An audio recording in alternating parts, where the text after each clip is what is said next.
Come on, guys. Why are we back down here? I mean, it's better than being out there right now. Yeah, there's all those fires, riots, bees. The McRib is back again. Alright, fine. You make a good point. Anything but the McRib right now. I guess we'll just set up here. I mean, it's like, there's no monsters right now. Yeah, I mean, we should be fine. We got past the mushroom wolves, so... I think McFoley was back there. I mean... No, that's Shadow McFoley. Oh, yeah. I mean, it's fine. Nothing is real here. Except for Grimace.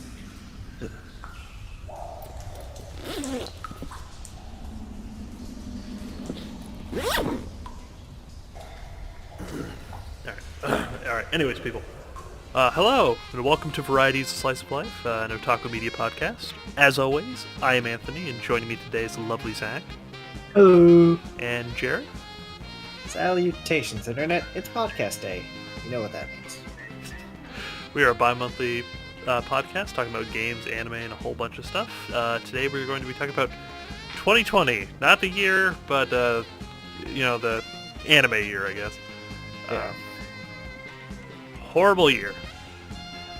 Everything that could have gone wrong did go wrong, but we had some bangers of animes out there. Yeah. So, basic rundown, we're going to take this, we decided we're going to take this season by season, starting with winter of 2020, and then going, obviously, until fall of 2020. Mm-hmm. Mainly because we did winter 2020, and I guess we did spring 2020 as well, but when we kind of, stopped doing that. So this is to kind of make up for it, do a brief summary of the stuff that came out over the year, how we felt about it, if anything is really worth watching. And yeah.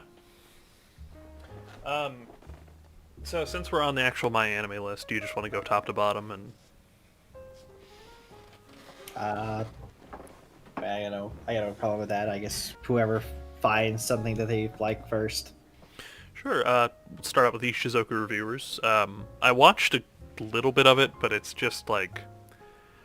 That's a great way to start out the podcast. Demonetized immediately.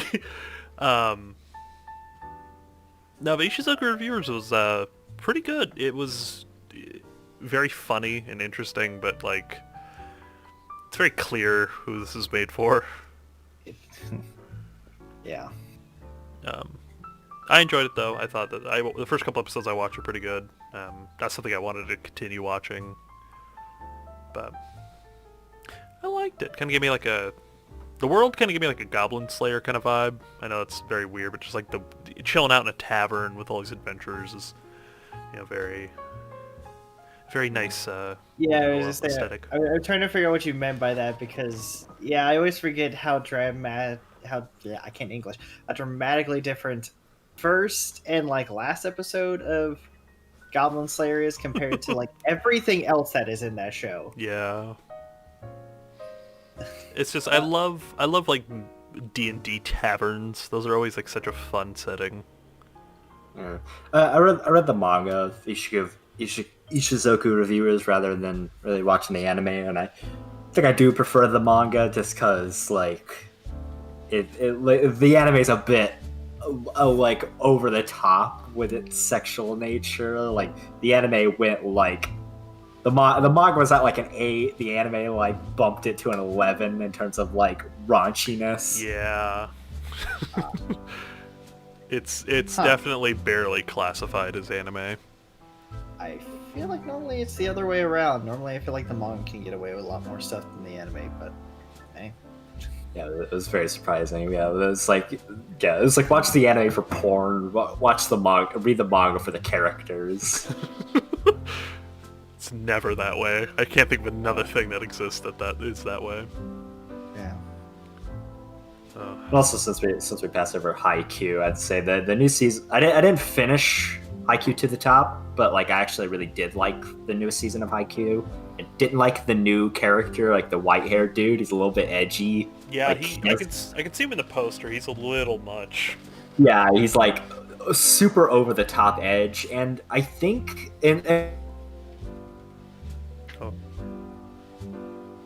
Something at Zach? Is that he was short, which is annoying because that's the main character's thing. The whole main character. Can you re-say everything you said in like the last 30 seconds? I'm sorry. You cut out for a That's it. second.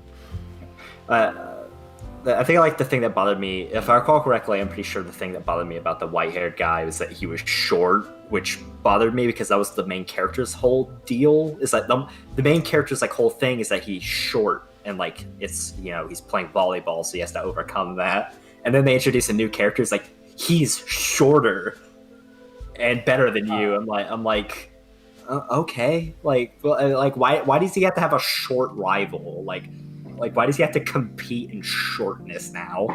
I feel like that almost not invalidates, but that makes the main character less special.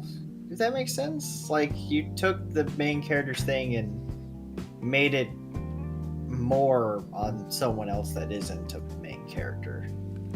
Yeah, like they try to make him like they're just trying to introduce a new rival who rivals him in even the fact that he has the same problems to overcome. I'm like, isn't the point, like I feel like a good rival should be the antithesis where they're good at what the main character is bad at. Like I feel like a rival for a short guy should be a tall guy, which is hard in volleyball when all the characters are tall, but like the rival of a character should just be naturally good at what the character has to strive to overcome. I'd have to agree with that because it shows it's a good character. It's a good marker for where the character could be. Yeah, but I didn't finish it. I need to actually get back into it because it was seeming pretty good. I actually liked it. They split Haikyuu to the Top is I think the 4th season of Haikyuu, and they split it into 2 halves, which the first half played in winter 2020, the last half played fall 2020.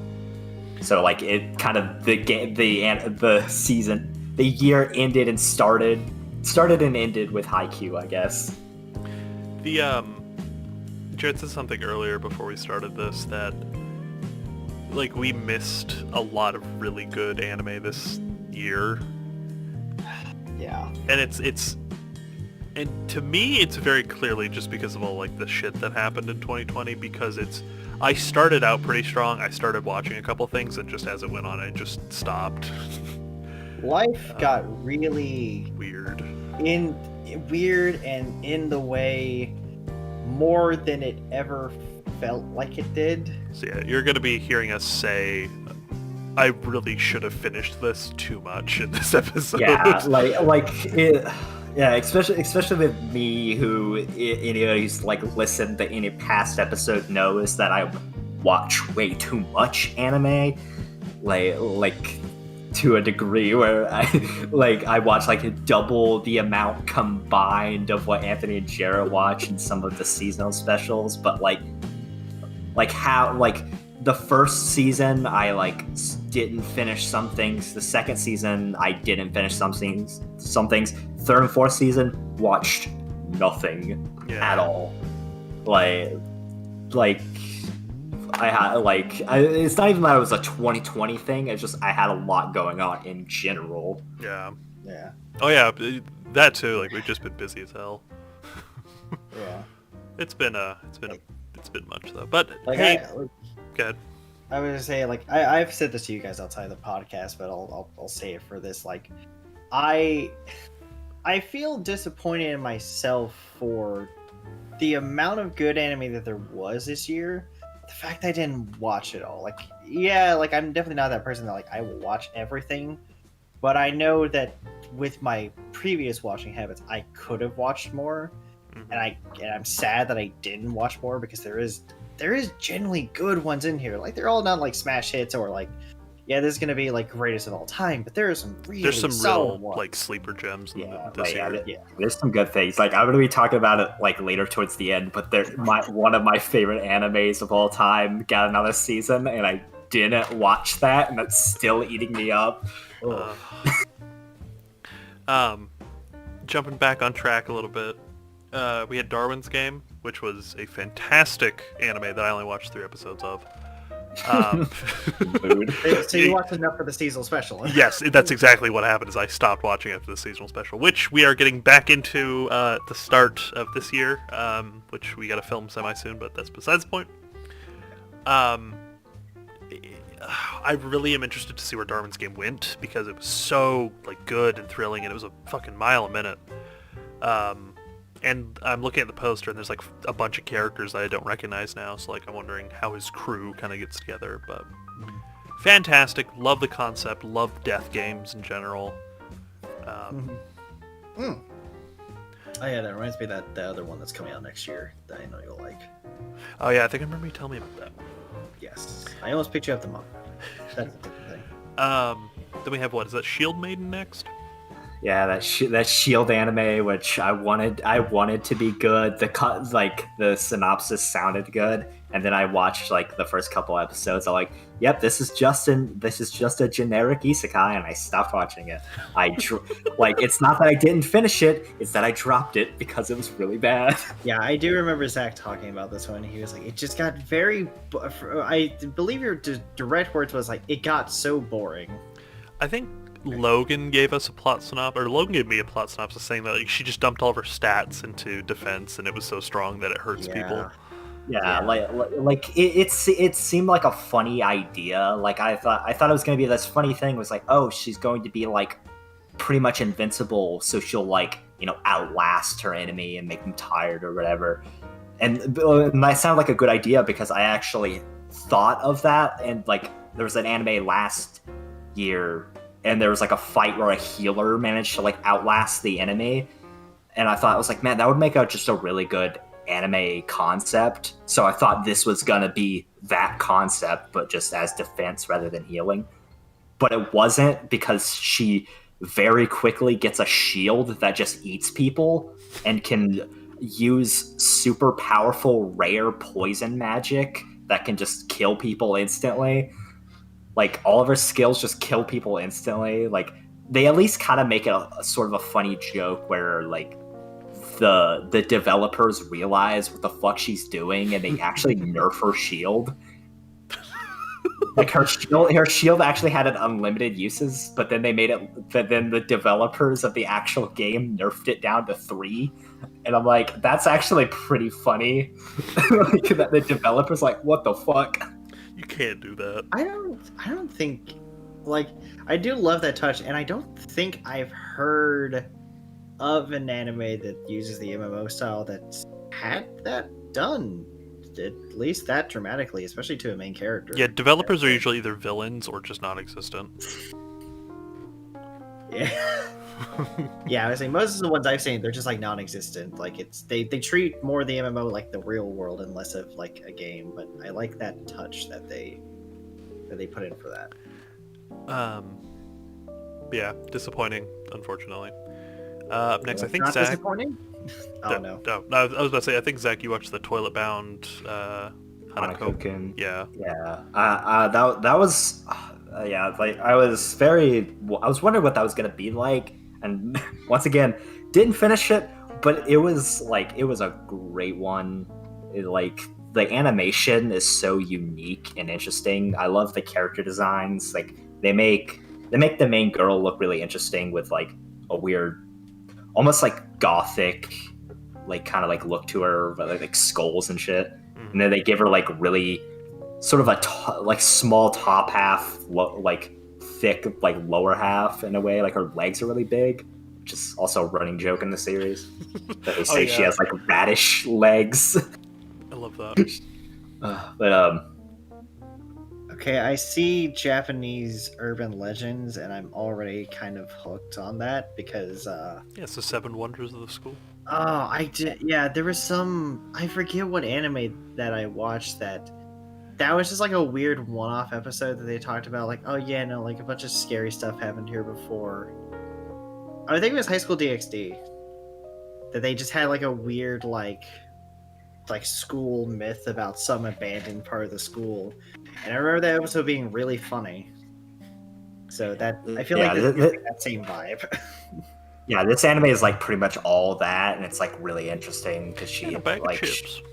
like the school has all these mysteries, and like the main characters are investigating it because the mysteries are like becoming dangerous and vindictive. And, like because it has this really cool concept of the mysteries are given powers through people's belief in them. So they don't destroy the myths, they change people's beliefs in them. Ah, yes, Like, Warhammer Orc yeah, theory. yeah. Like was I think one there was like these things that would steal.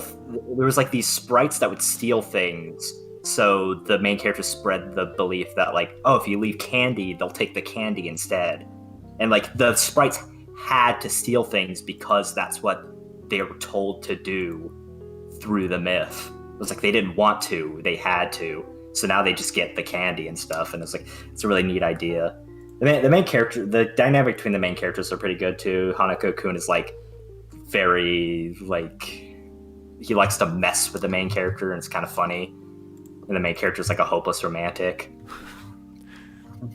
Also, the voice acting is really good because the main Hanako is voiced by Megumi Ogata, who fans of the Danganronpa series will recognize as the voice actress for Makoto Naegi and Nagito, and she does a great job voicing men. Yeah. She has like a very smooth, like masculine voice when she's doing a man, and it works really well.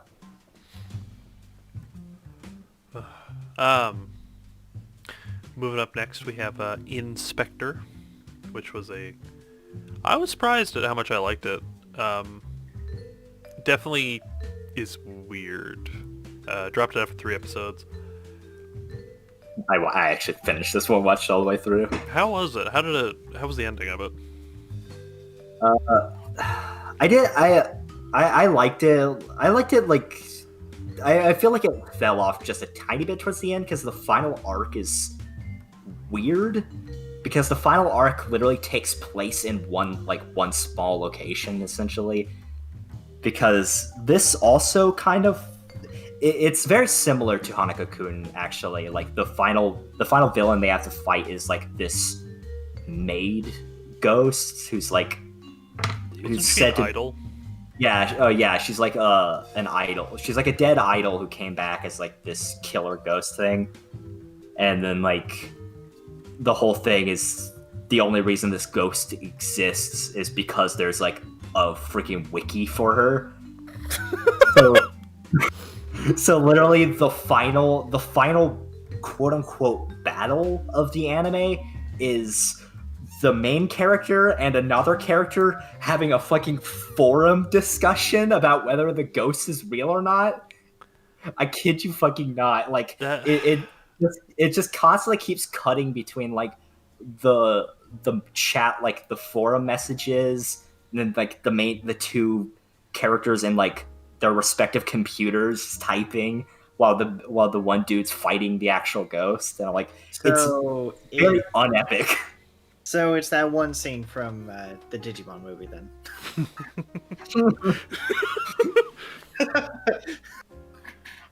Don't worry, the nuke landed in water. It's fine. Keep sending your emails, guys.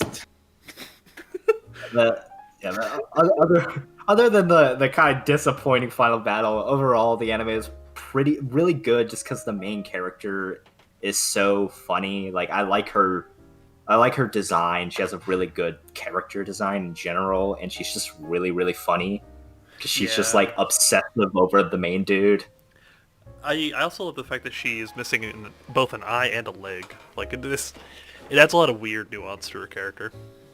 Yeah, like they take time to just like they don't try and make her look like adorable all the time. Like sometimes they just make her look very unglamorous by her like leg or eye falling out. Like some scenes she's just relaxing and she just doesn't have them in. I'm like, that's an interesting look. Yeah, because normally in anime the characters always look great unless they're like purposely trying not to. For her, she's just like, hey, this is me relaxing. I don't look the best. That's fine. Yeah, it's interesting. Also, there's a I remember when I watched the final episode, I sent this image cap that I took from the episode to the group chat, to our friend group chat, because it was so funny. Where they bring the guy food because he was like fighting the thing the whole time, and then it's like bananas. It's like, I want to eat your banana. He's like, please stop. He has his hand in his face like, please, not now. I remember, yeah. Well, I know Jarrett's been boiling at the ready for the fantastic anime that is Dorohedoro. I would say, don't pretend like you didn't like it either. No, I love Dorohedoro. I don't want to go over too much of it because we've already talked about it, I think, twice in previous ones. It deserves it. Dorohedoro is amazing. It's really good. Like, if you have Netflix, go watch it. It's really good. Interesting thing about this one and another show that we'll be talking about later. Mainly, there's a similarity between the two because the studio that they have is the same, which is Mappa. And I noticed in both shows' intros, that studio really likes to have like super painted, splotchy versions of the title card. That's like, dripping, and it's all like different colors of like spray paint, and then it flips to what the normal logo is. But I found it weird that it's in both of them, and these both have the same studio doing it, because Dorohedoro and Appare Ranma both have that. I'm gonna throw this in the description, but I also want you to check this out at some point, Jarrett. You really need to see the Bleach and Naruto. It might be Boruto actually, but there are two intros that they did that are so identical, and it's because it's by the same studio, but it's just like, it's one of those. It's so like unashamedly the same intro. Yeah. Only other thing I'll say about Dorohedoro is definitely the only anime that I've seen that somehow doesn't manage to really feel like it has a villain. Yeah, everyone's really lovable. Yeah, everyone's lovable. Even the guy who's the closest thing to a villain in N. Like, even him, like, you at least get his weird motivations, but you get them. And yeah, he does some shitty things, but you still kind of like him. And I just love Shin and Noe. Like, Shin and Noe, I almost like them more than Nikaido and Kaiman. And they're also not. This is another anime that they're not afraid of like not having the characters look their best all the time. Like, Nikaido's dirty like all the time. Yeah. Like, she's covered in dirt or mud or something at pretty much at every point. What's his face? Kaiman is a fucking lizard man. Plus, this one pushed 3D really well. They used it smartly. That was originally my like, I don't want to watch it because of that. They did a really good job. I was gonna say we've all sat through Jet Ski Girls. We know what if I knew at the time that it was made by the same studio as Inuyashiki, I would have told you to watch Dorohedoro anyway, because I can vouch. I can vouch for that studio. Having watched Inuyashiki, I can vouch for how good that studio is at 3D. Out of Winter 2020, I recommend Dorohedoro probably the most. Let me double check. I gotta make sure there's nothing else in in the winter. Yeah. Just for general audience, I would have to. Yeah. There was a dog anime. Up next we have Plunderers. I watched this one, dropped it after 4 episodes. Have the whole thing downloaded still and haven't watched it. Plunderers is really interesting, and I really like the world concept because it's I'm trying to think of like the right era, like World War II-esque, World War I-esque era, where it's like everyone has a count number on them, and this number is directly associated with a thing, and this thing varies from person to person. Like, one lady has a restaurant, and every time somebody says that her food is good, the number goes up, and if they say it's bad, it goes down. And so you kind of have to go into the profession that your number is associated with. And your number has direct influence over numbers that are lower than yours. So if like you're a 400 and somebody's like a 90, you can be like, hey, go do this, and they have to do it. bad Black Mirror vibes. I would say I wanted to talk about this because I didn't like with you explaining that. I've been really enjoying these shows that use numbers on someone's body for interesting reasons. Yeah. Like obviously we've talked about. Well, I don't think we've talked about Infinity Train on the podcast. Go watch it. Yeah. Great. Not sponsored, but go watch it. There's that. I've watched. There's this. I've also watched Cannon Busters, which the main character has his whole story about his numbers on his body. Mm-hmm. That's a pretty good one. It's not the best, but it's a good short watch. Oh, I should also say if you hit 0 or you go into the negatives, you get sucked into the void. Quite literally, black goo forms around you and hands pull you down into it. Like, I think the literal opening of this is the main character looking at her mom being dragged under as she's like handing her this orb called a ballot, which just means that it's like artificial numbers. Because you can like kind of transfer numbers. They don't really say how, but you kind of can. So definitely not as uplifting as Infinity Train. No, not at all. Quite the opposite. It's very funny though, and there's like people who are like they were called like I can't remember what the name was, but they were essentially warriors who their number went up corresponding with how many people they killed. Oof. So they have really big numbers because they're just really strong and they keep getting stronger. All right, you recommended this one to me, and I'm definitely more interested now. Yeah, characters are all great. It's really fucking funny. Like, it sounds kind of dark from how I've described it, but it's a lot of comedy. The main like hero guy, because we meet one of the guys who has the like powers. His ability is just his legs are really fucking strong. So like he can jump ridiculously high. Like him just walking like creates shockwaves around him. Oh, I think you're gonna say he just murders people by just like thigh hugging, just snap their neck. It's watermelon pop, you know. Really good anime though. I actually, this is something that I've been meaning to go back and watch. It's definitely one of the ones that I'm going to at some point. Yeah. Zach, you probably have to show me which one the next one is, because I think it's the rest of mine, so I don't know what you've watched next. Nothing in between that and Isekai Quartet. I don't know if Jarrett watched Ichizoken or whatever. No, I did not. No, it was like most things. It was on my list. That one was really that was one of those like season animes. Like Don't Touch It Echizen was one of those season animes that got like super popular, and then just no one ever talks about it. Like as soon as it's over. Yeah. I liked the designs of the main three girls because they weren't conventionally attractive. Like one was tall, one was short. I think the middle girl was fine. I think that was like the point of it. But Ed and Eddie, everybody compared to Ed and Eddie. I didn't watch it, but definitely seemed like that. And we've all listened to the Triple Q song. Shake it off easy. Exactly. We all have. It's so good. Just going on to didn't really watch these other things. Isekai Quartet 2, it's good. It's literally just more of the same of season 1. It really doesn't do anything special over season 1 of Isekai Quartet besides adding in Shield Hero in the weirdest way possible.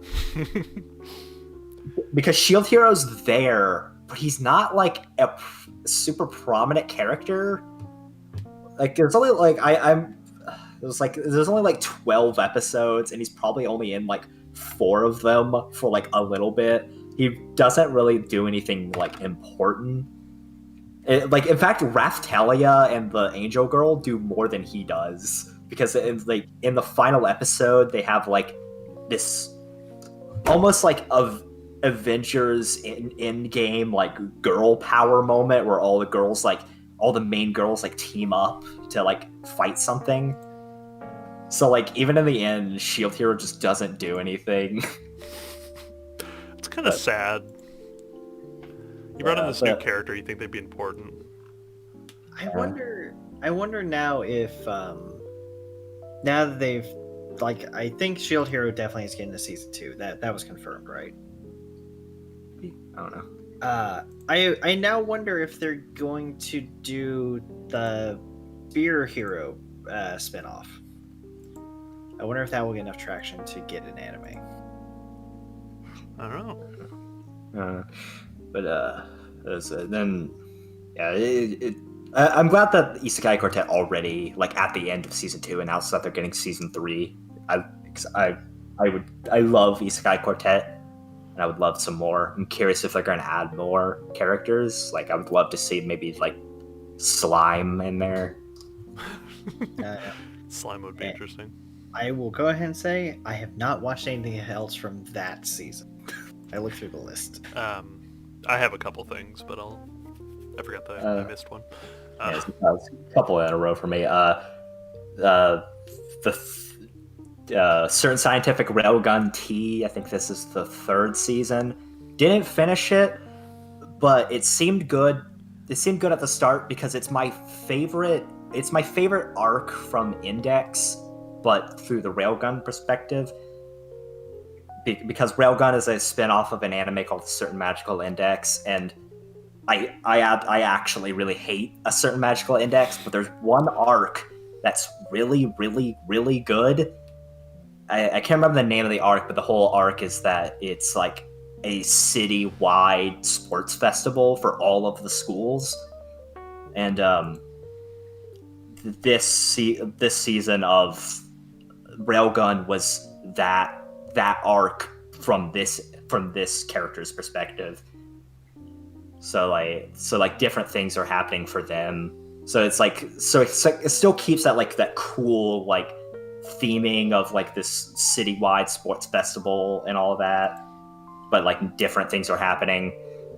One of my favorite things is that one of sort of a comic relief side character who never really did anything. Her whole joke is that she was just snooty rich girl, a girl named Kongo Mitsuo. She actually has a moment to shine, and the anime makes you love her for once. She was just a joke character that you couldn't even because she didn't do anything, but then she actually risks her life in a fight, and you're holy shit, she's cool. I need to get back into it eventually because the arc is cool as hell, and I want to actually finish that arc.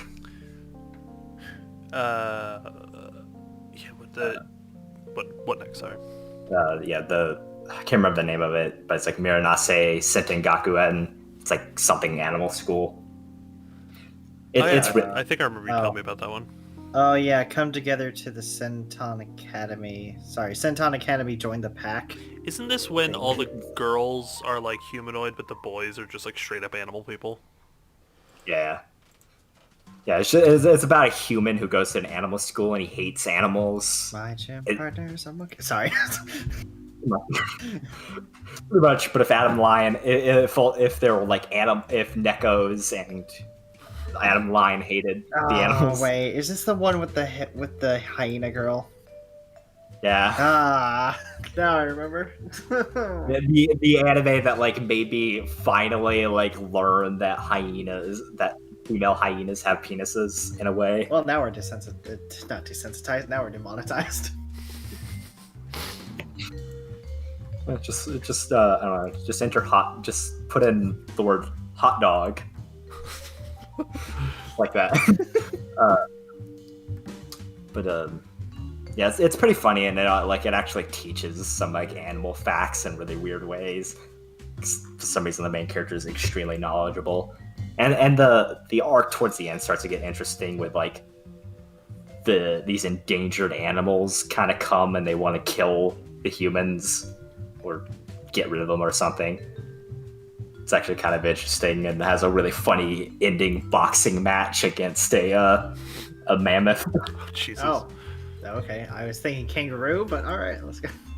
But they go full thing with it where they're oh yeah, it turns out mammoths were actually mammoths aren't actually as big as we depict them are. So the mammoth is actually a lolly, but she's still incredibly strong.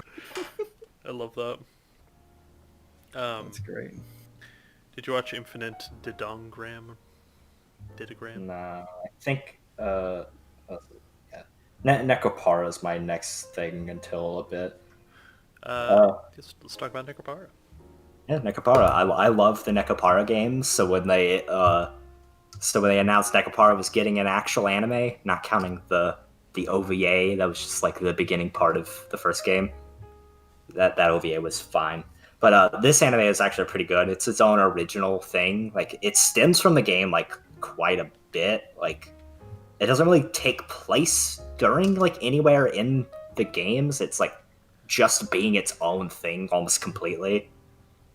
It's like all the characters are already established there, but they even go like their own thing by introducing a new character who joins the family, which they do a fun thing where they actually like retroactively put her in the opening. Like she's not in the opening at first, but when she's introduced, they just kind of slot her in places in the opening. I love that. I love when shows do that, where they change the opening accordingly. Yeah, it's always a nice touch. It's a good anime. Like, yeah, if I would recommend playing the games as well, especially since the anime just kind of literally, like, almost completely rips the plot of Nekopara 3 and puts it in the anime. But like, kind of butchers it in a way. Like they don't flesh it out as much, but they like almost completely tear the plot of Nekopara 3 and put it in the anime. Like almost like even the way it starts with them going to an amusement park as well. I was like, it's like I don't know why they did it so much like that. Overall good, yes. Yeah. And then did you watch the Madoka Magica thing? No, I need to though. I've just never played Magica Record. I'm because I love Madoka. I'm not well versed into the Madoka multiverse. I watched a little bit of Smile Down the Runway, and it was actually pretty interesting. Pretty much, it's like there's two main characters, and it switches off episodes on which one is like the main character of that episode. One guy is like a fashion designer, and one girl wants to be a model, but she's too short, and he's, just fresh out of high school, so he's too young. So it's them both kind of proving their worth in the fashion industry. There's a fashion show coming up, and they need like 40 dresses, and they outsourced it to a very small like fashion company, but like the guy that's the head of the guy that runs the company is like this pretty prominent designer, and so they're like working overtime, like sleeping in the office, which is like an apartment, and they pull the guy in there to help, and it was cool. I learned some stuff about the fashion industry, which is interesting. Then there's like a scene where like, one of the models can't come in, so they're one model short, and it's like a 40 dress piece, and they need all 40 to be there. So they have to fit the short girl for a taller girl's dress, and that's when the main characters like come together and team up for the first time, and it's rather interesting. If you're really into fashion, I would definitely recommend this, but it's not a fantastic. It's very much a niche anime, and I feel bad saying that it's going to get lost to time, but it most definitely will. I can't see anybody being like, "Oh, this is my favorite anime." Looks like it got good ratings though, at least. It's got good what? Good ratings, at least. Yeah, I liked it. I imagine if they continued forward with what they were doing, I could get some like Food Wars kind of vibes, where they're like, you can't do this thing, and then he does the thing really well, and they're like, oh man, I was proven wrong, but next time though, because it's, yeah. Yeah, moving on. What you got next, Zach? I don't know. I just want to say that I forgot that in 2020 they rebooted Orphan, which is a crazy old anime. I'm pretty sure 90s or at least early 2000s. I know because I have a PS2 video game of Orphan. Which, fun fact, was it? No, I think it was was either 2019 or early 2020, but I remember I went to a used game store with Anthony and I found the Orphan game on PS2 in like their bargain bin. And I was like, holy shit, it's the Orphan game. And I got excited because I actually really do love the Orphan game, even though I know nothing about the Orphan series. I also want to say that Breakers sucks mad balls. Don't watch it. Although, actually, if you watch it, do watch the sub, because they got some great lines in there, like Lightning McCripple. He got lost in the sauce. I forgot about Lightning McCripple. Yeah, that one. Weird. Yeah, that one got me. I had to rewind a couple times to be sure I was reading that correctly. I'm just gonna gloss over a few. Boku no Tonori no, I can't remember the name of it. The one with the Chunies. I didn't finish it. It was pretty funny. Like the Chuny characters were pretty funny. It just kind of got much because it was like it was essentially the same plot every episode. It's like the main character doesn't want to hang out with the Chuny, but the Chuny shows up anyway and embarrasses him until he gets angry. It's like the same thing every episode. Hatena Illusion seemed like a good idea. Had a bomb ass opening, but it just was really bad. One of the worst tsundere characters I've seen in a long time. Like super tropey, like mid 2000s tsundere character. Oof. Like it feels like an anime that would come out in like 2012 and like everybody would forget about, like no one really talked about it anymore. But 2020, I was like, it's just too far along to be pulling that. Was it? If my favorite idol went to Budokan, I would die.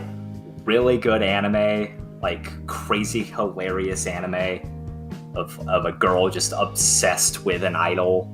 I would recommend it just because it's really good at displaying like lower tier idol culture, like not idols playing in crazy giant stadiums, but just idols playing in like small venues and like, you know, with the same like dedicated fans. It's like a really interesting in displaying this side of idol culture when that's usually not seen very often. Bang Dream Season 3, more Bang Dream. Didn't finish it because I don't like the Bang Dream anime as much as I love Bang Dream. And the Show by Rock, another season. Didn't finish it because as much as I love Show by Rock, didn't like this latest season. I didn't like the different characters because they like it's same setting but different characters, and I was just like, I don't like the new characters. Yeah, that's pretty much all I have. There's apparently a dog anime and it has something cinnamon in the name. Oh yeah, I remember I read the synopsis of it. It's like Nobunaga gets reborn as a dog in modern day. If you had to recommend an anime for this season, what would it be? Probably the Budokan one. Alright. Because that Budokan anime was really, really funny. Like, great characters. So Budokan, Dorohedoro, And Dorohedoro. Double down on it. Also, I remember my one of my favorite YouTubers was a best guy ever had a rant about how the Budokan anime is a exemplification of capitalism or whatever. It's like the people like are paying for like handshake tickets and stuff just so they can shake the girl's hand for a couple seconds. And it's like, this is capitalism. I'm like, okay. All right. Spring 2020. Starting off strong with a Love is War Season 2. Fucking fire opening. Daddy Do, what's up? and Cavalry's I didn't watch any of it though. Now between what I've seen just from the openings and what Zach has told me, I now want to really, really go back and watch Season 1 and Season 2 of this. It sounds interesting. Aren't they making a Season 3 too? I don't know, but I hope so, because it's really, really good. They really gotta have the guy who does the intros though, because that man's voice is like butter to my ears. That is a weird sentence to say, but you know what I mean. I don't know, butter in my ears. Butter me eardrums, boy. No, Captain Butters, you can't. Yeah, it's not like crazy different than the first season. It's more of the first season pretty much, but they added some new characters.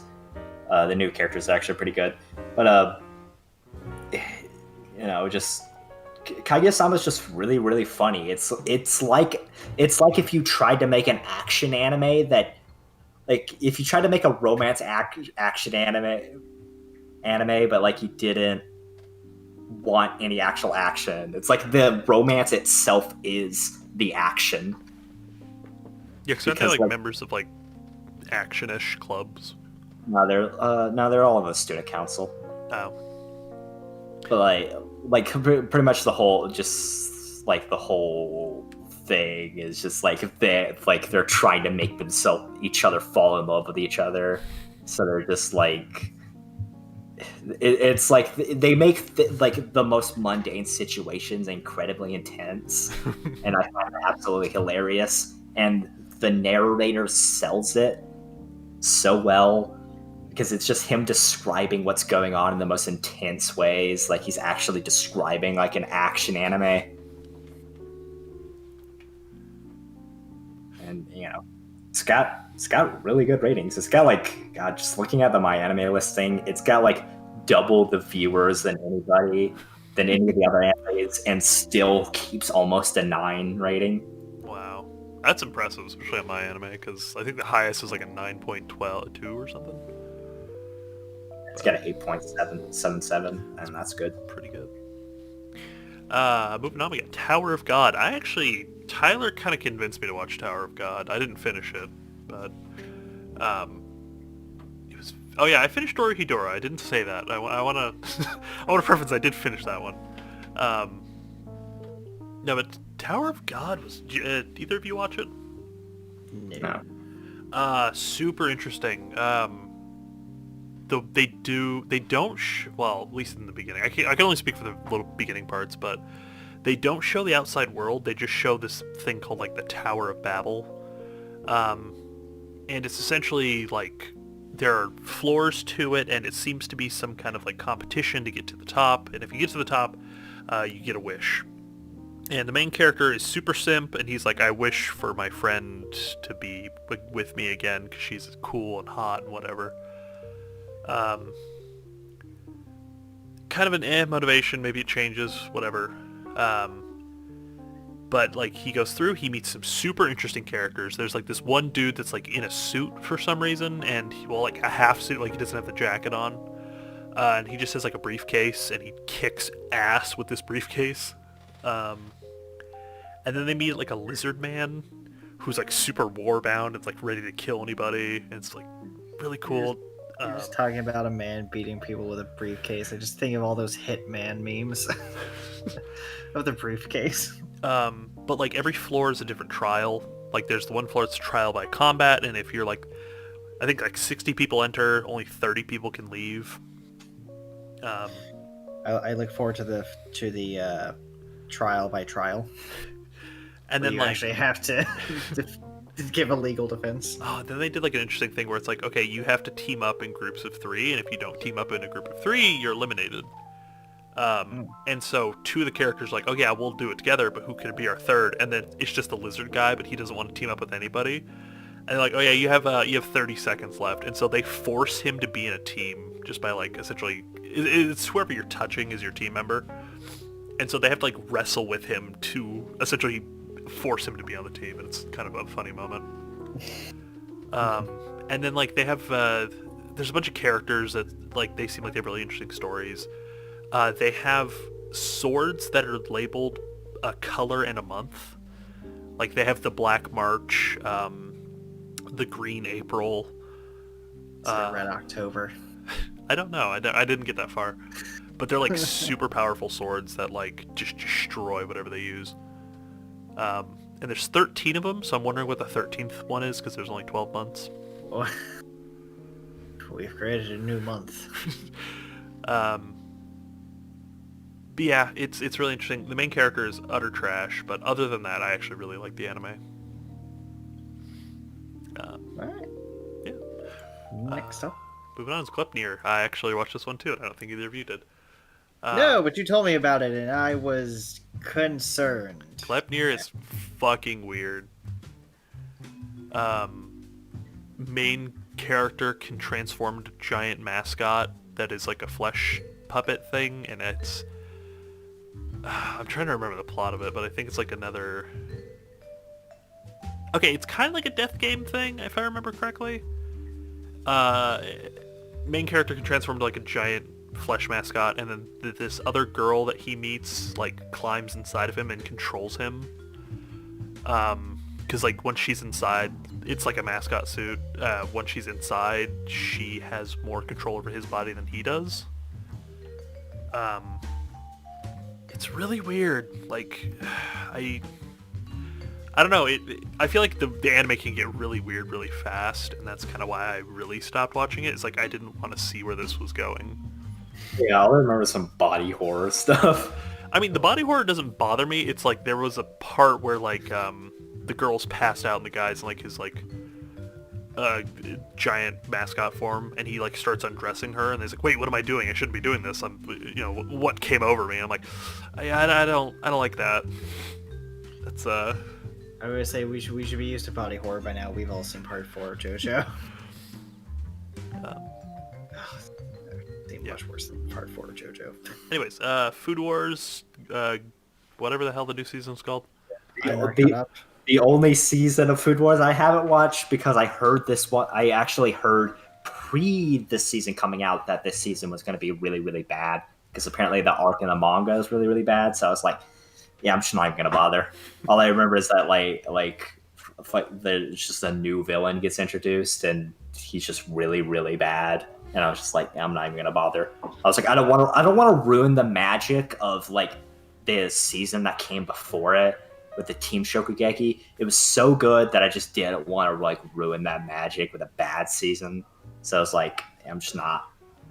I will say that this season is the one that I watched the most stuff out of, and everything I watched was so good.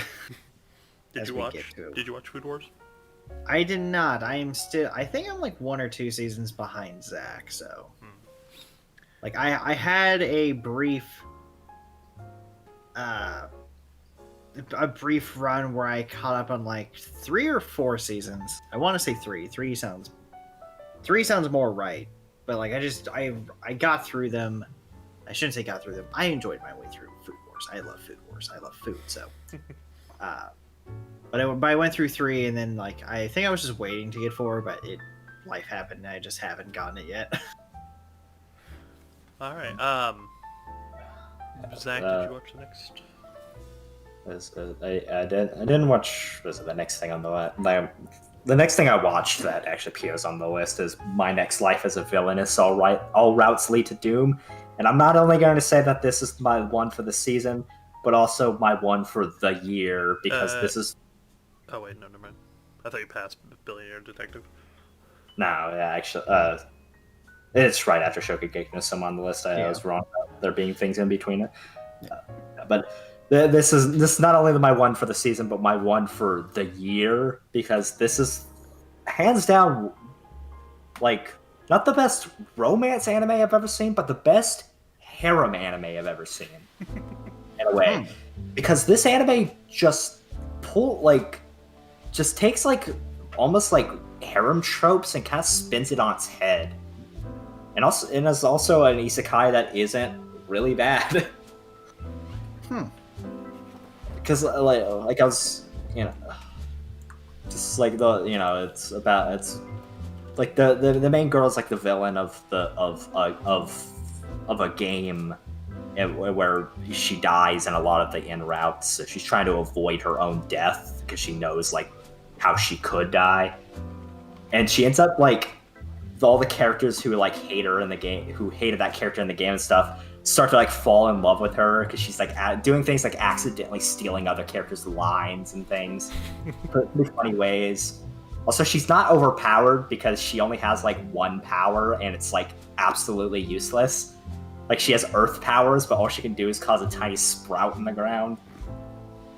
But but it's really good because it's a harem anime with both men and women in the harem. Like, it's very casually bisexual in an interesting way. I've never seen that before. Yeah, like I've never really like usually the only times I see like kind of a bisexual harem is just because they throw a trap character in there. But like this just has men and women. Like the main character's a woman, and they just have men and women in the harem, and like there's no ambiguity to it. They're all in love with her, and it's like they never really. And it's like gender isn't really much of a problem to any of them. Like they're just like, yeah, I'm in love with her. And I was like, I just love how casually bisexual it is. Like they just don't give a damn. And I'm like, that's nice. That's cool. Yeah, that's a nice thing to have normalized. I do have a question for the rest of this season, because the website we're on breaks up things weirdly. So, two other really big animes are in the season, but they're at the very bottom. Yeah, we're just gonna talk. Yeah, we're gonna talk about them last. I know what you're talking about. Okay, perfect. That's all I want to figure out. So those are at the end. Yes, if you didn't see those, I actually saw those earlier. So if you didn't see those now, I would have brought them up later. Thank you, because I was like, it clicked in my head. I was like, wait, I've watched these. Where are these on this list? And I scroll down. I'm like, oh, they're this season, and they're at the very end. Okay. Cool. Yeah, for people who are just tired of bad harem animes, watch My Life as a Villainess. Best harems, hands down. Even Mother's Basement would agree. He did a video talking about it as well, and I was like, and he had the exact same like thoughts as I did. I was like, hell yeah. All right. Did you watch yesterday? Whatever. Okay. Fucking Billionaire Detective Balance Unlimited, boy. What's up? Oh man, I'm so sad that this thing got like kind of like semi-kiboshed and hasn't had more episodes. No, yeah, it's more episodes. Oh, that's right. They finally did come out with the other. Yeah, they did finish it. This, unfortunately, was one of the many. It was one of the many victims of current world event. Current world event. Yeah, we're not gonna talk about that. Really, because we all watched this at the same time. At least the first 3 episodes, right? Yeah, and I think I was visiting you guys when we watched this. Yeah, we all. Man, did we love this thing. Oh, it's just so funny. It's so ludicrous, but amazing at the same time. And I want to know more about what happens. This is... Of the things that I haven't finished, this and one show that we're going to talk about later in this season are my biggest regrets about not finishing. I fixed one of those today, which we'll talk about later. But I still have 2 shows that I massively regret not finishing, and this is one of them. I loved Balance Unlimited. Just the small bits that we watched. It's because it gave me buddy cop idea. Buddy cop, Batman, Big O, just ridiculous amounts of wealth that is used to fight crime. And it's just like, and the like, that's obviously the rich character, and then we have the character who's just was he a detective but then decided to go to he got demoted. Yeah. He's like the serious cop who got demoted because he took things too seriously. Yeah, and they're such a great team, and it's amazing. Yeah, it's like I didn't watch the rest of I haven't watched the rest of the episodes yet, but like, yeah, I was so disappointed that it got delayed so much because it was so good. Like, just crazy bombastic singing and this great big band jazz, hilarious buddy cop. Like, I did love the music. I don't think I'll ever forget the scene of the rich character is in a helicopter about to fire an RPG at this giant skyscraper. He buys the skyscraper right before he fires the RPG and then pays it off. I love that. I'm like, wow. That's great. Highly recommend it. It's not my one of the year, but I do recommend it. Um, Zach, do you wanna Yeah, pause and eat real quick? I mean, Oh. do you? I mean, I don't really care. I can just tell him to save it. Okay. Oh yeah, it's just tacos, so it should be. Oh, Should I uh, be had burritos today. Interesting. Or sorry, I made burritos today. Anyways. But Gakushigoto. Did you watch? I remember you started watching this, Jared. Did you actually watch all of it, or did you stop partway through? I did not willingly stop. It was just, I think life happened at that point. Like something happened, and I just couldn't, just didn't finish it. But I got like what they had like a lot out. I think they had like 5 or 6 episodes, so I got about halfway through, and what I watched was really good. But always that nagging thought in the back of my head of, man, this is gonna get really sad. I've said it before. It was like two of my favorite like weird genre things are buddy cop and just what I call dad animes. And this is the exemplification of a dad anime, just single dad raising a daughter. It's just really funny and adorable with like an almost kind of like mystery plot almost to it, where you're like, oh, what happens in the future? Also, the best shot of like any opening I've ever seen, where it's the daughter and the dad looking at each other, like, and then like the dad's in the past but the girl's in the future. I do love that shot. Yeah, with the same like, but like they're both in front of the house, so the house is dilapidated on her side, and like the grass is dead on her side. It's such a good shot. I was like, I love shit like that. I love the subplot of, or the main plot, I don't know how you would distinguish it, of just the dad hiding his job as a manga writer, or manga artist actually, from his daughter, and the shenanigans that, at least in the episodes I saw that came of that, were just so hilarious. And I love his staff too, because his staff does a lot for him, and it's so wholesome and hilarious how they all interact with each other. I thought that plot it's a very it's like a joke that's pretty much the whole plot centers around, and like I'm glad it doesn't really get tiring. Like it stays really funny because they just find so many funny ways to like bring the problem back of just like having to find a new way, like reason to try and like hide his job.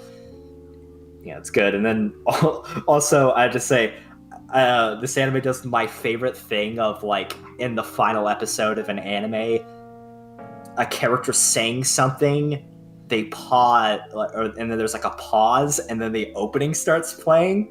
And I remember I called it when it happened, like right before a split second before it happened. I called it, and when it did, I screamed out in joy because it was so funny. Like I literally there was like a pause between two characters talking, and like I sung the first few like words of the opening, and then it played a half second later. I'm like, fuck yeah. Nice. Alright. Fruit Basket Season 2, I don't think anybody watched that. Second Fruits Basket, and didn't watch it. Yeah. I like original Fruits Basket is good. I'm not sure how much a second season like 10 years later would be. Yeah. So I just what, Princess Connect? No. Fucking whatever next that thing. is. No. Second season of that one book anime, like the girl who is in an isekai world and wants to make books. Descendants of a Bookworm. Very good. Really, really good. Like it's kind of her like the first because the first season was like a lot kind of slow at the start. This season kind of like keeps it is able to like kind of be a bit more paced better, and like the problems and stuff she has to deal with are very good with her like sickness and like the magic and stuff. Very good. Opera Ranma. I know somebody watched it.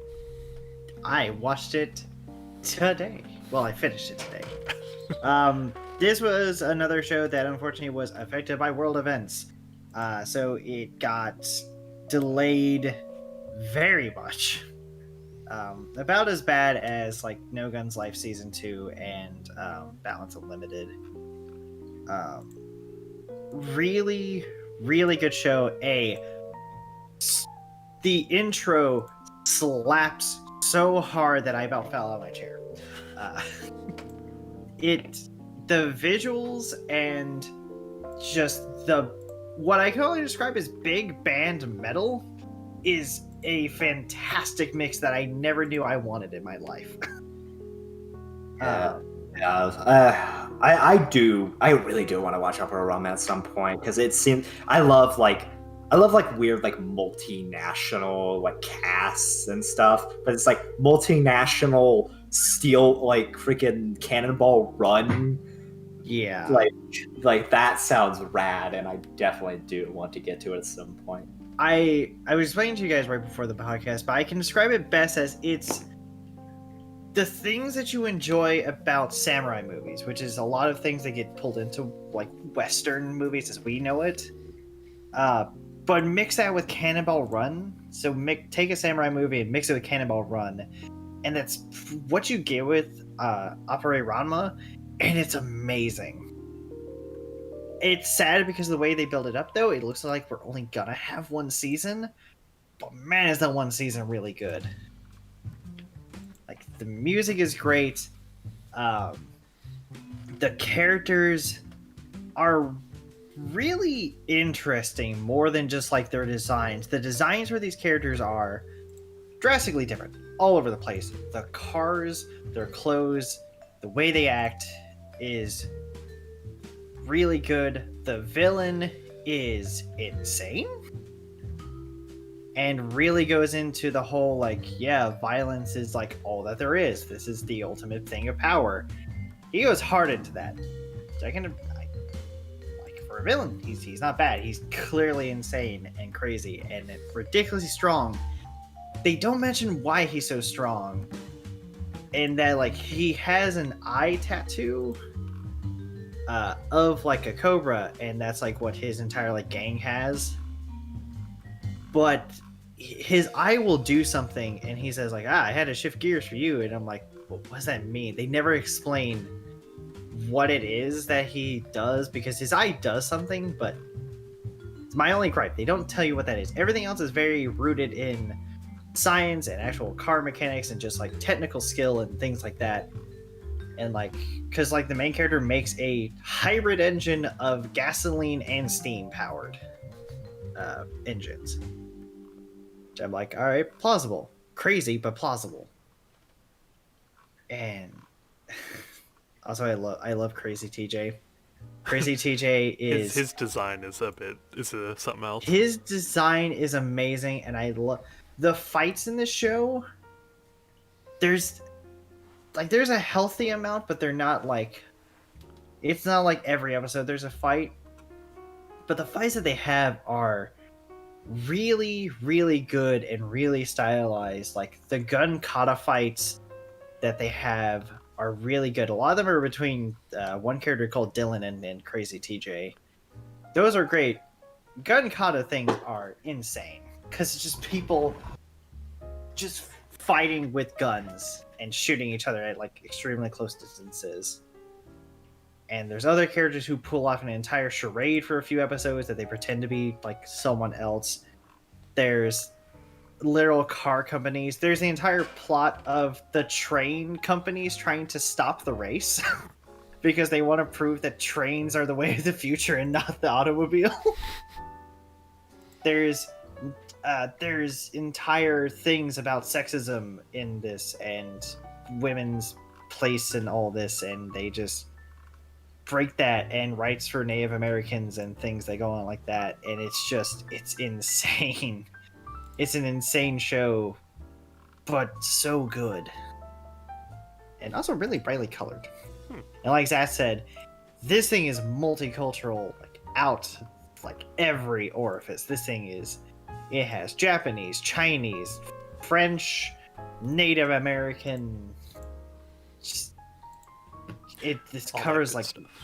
it covers a lot of things. It's packed into a Cannonball Run samurai movie, and I can't. It's almost. It's tied for my anime of the year, to be honest.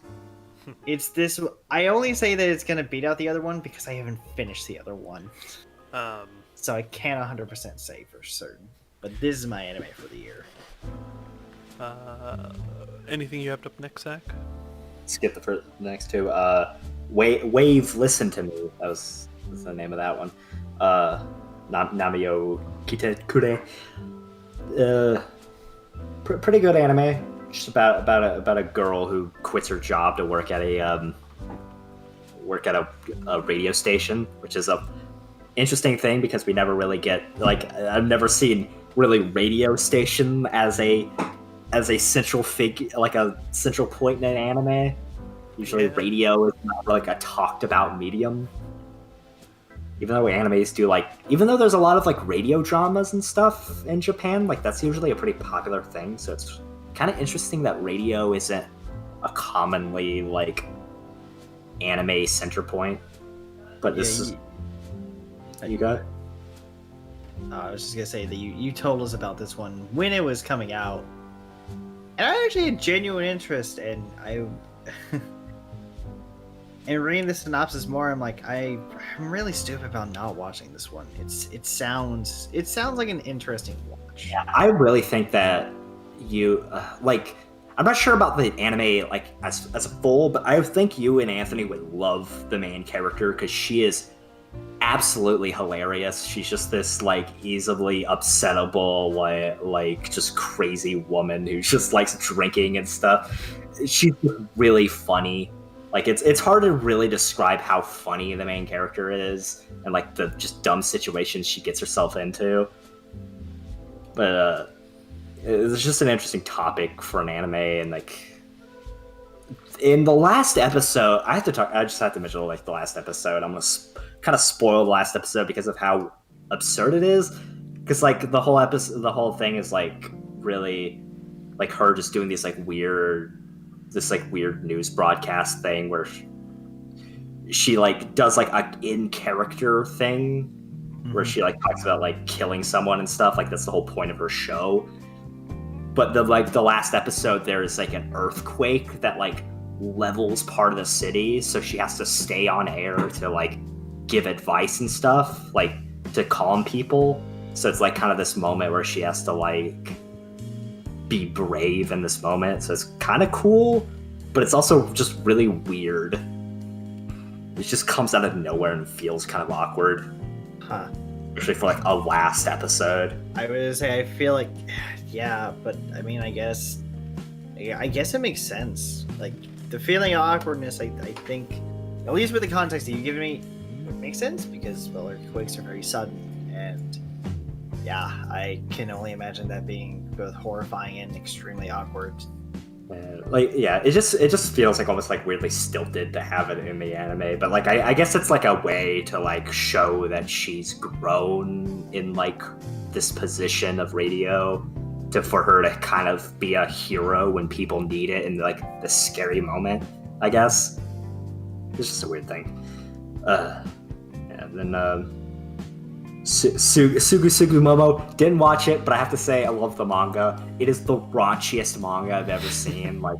Full porn. It's turning more into porn as the manga goes on. I swear. I swear to God, I'm not kidding when I say that the most of the hentai of this series is drawn by the actual manga artist. He draws his own hentai of his own character. That's... I don't even know if that's meta, but that's just... It's beautiful. It's respectful. I guess I like it. I mean, your characters. I mean, do what you do. It's been so long since I actually even read that part of the manga, so I don't even know what the second season was even about. Though the first, I remember the first part of the manga being really good, because it's very more down to earth until like it starts to get really bombastic partway through. So maybe the anime's still like in those places. Listeners, anybody watch it? It has an interesting concept. Yeah, interesting concept. I don't think any of us watched it. Yeah, I didn't watch it. It looks really good, and I almost considered the For the- ratings look really bad though. But Yeah. it just seemed kind of interesting, like the sci-fi music thing. Yeah, for those wondering, it's set in a world where the concept of music ceases to exist. And a mysterious girl pops up who has an audio jack in her body. Really interesting concept to like you pitch this at me, I'm gonna want you to tell me more. But yeah, ratings are not in favor of this. Yeah, I think this one also just like a negative-ish scores aside. Like, I feel like this one also probably just would have sadly gotten drowned out by all the rest of the stuff in the season, because this season had a lot of strong contenders. Like, Spring did not, like, even though like some of them that like I liked got like cut halfway, like partway through because of world events. Spring 2020 was not joking around when these animes came out. Like, I think summer 2020 I think was probably the most disappointing one for animes, but like spring brought it. Like, there are a lot of good ones in this one. I don't think we watched the next 3 ones, but I remember Jarrett watched a little bit of the Shacho battle in the Chikan. Yeah,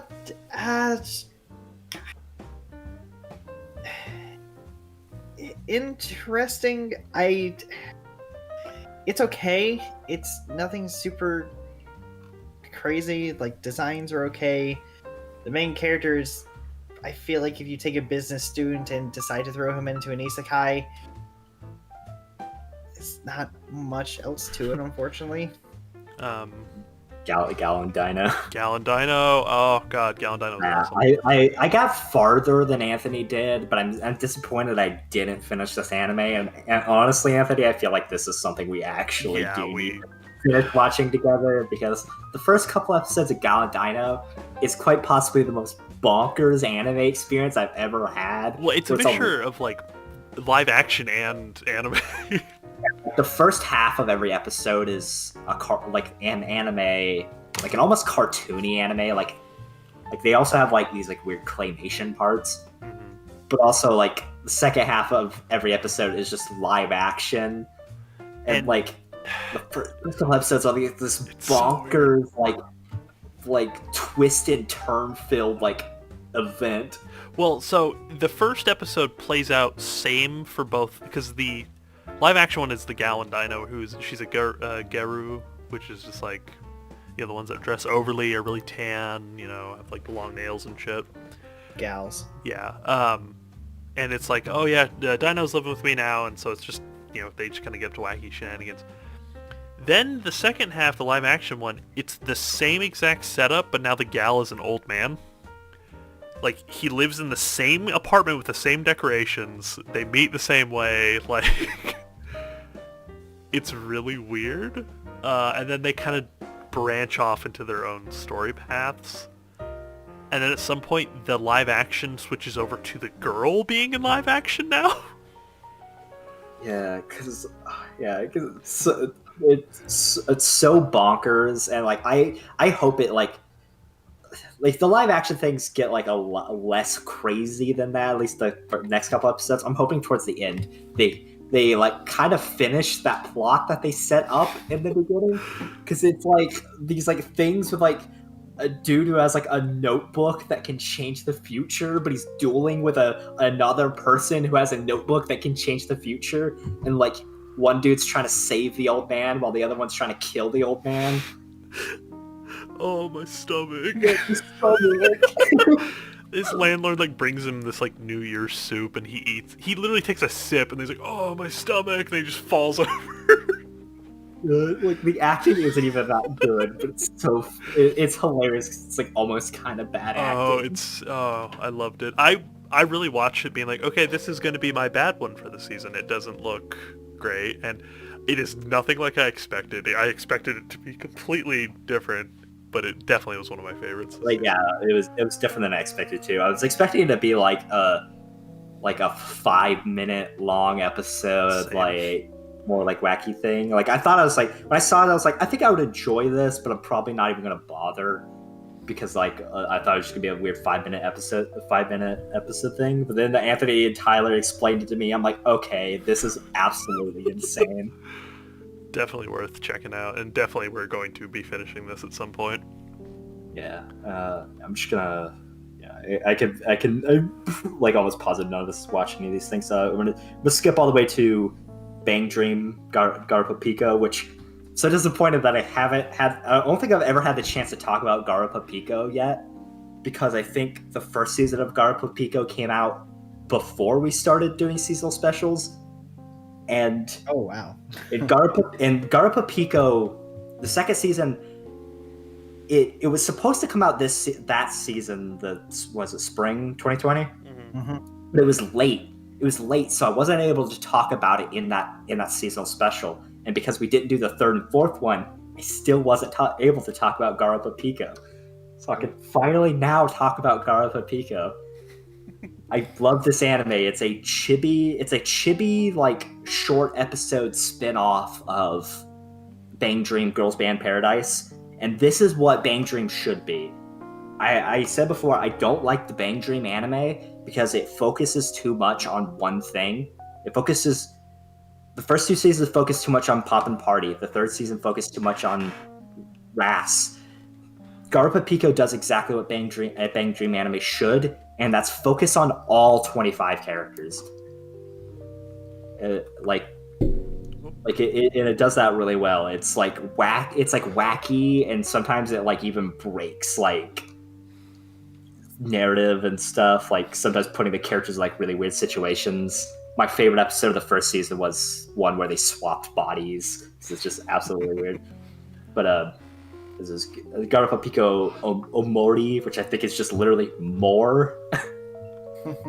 It's like even funnier. They got some great things. My favorite episode has to be one where they like one of the characters, Marina, is literally replaced with like a 3D model of herself, but no one notices that she's a 3D model. They just think she has a really nice haircut. And there's a super funny joke where she literally T-poses, and like, you know, when you use like a 3D modeling software and they have like the colored lines that like are the X, Y, and Z axis going through the model. Yeah. They literally have that on her.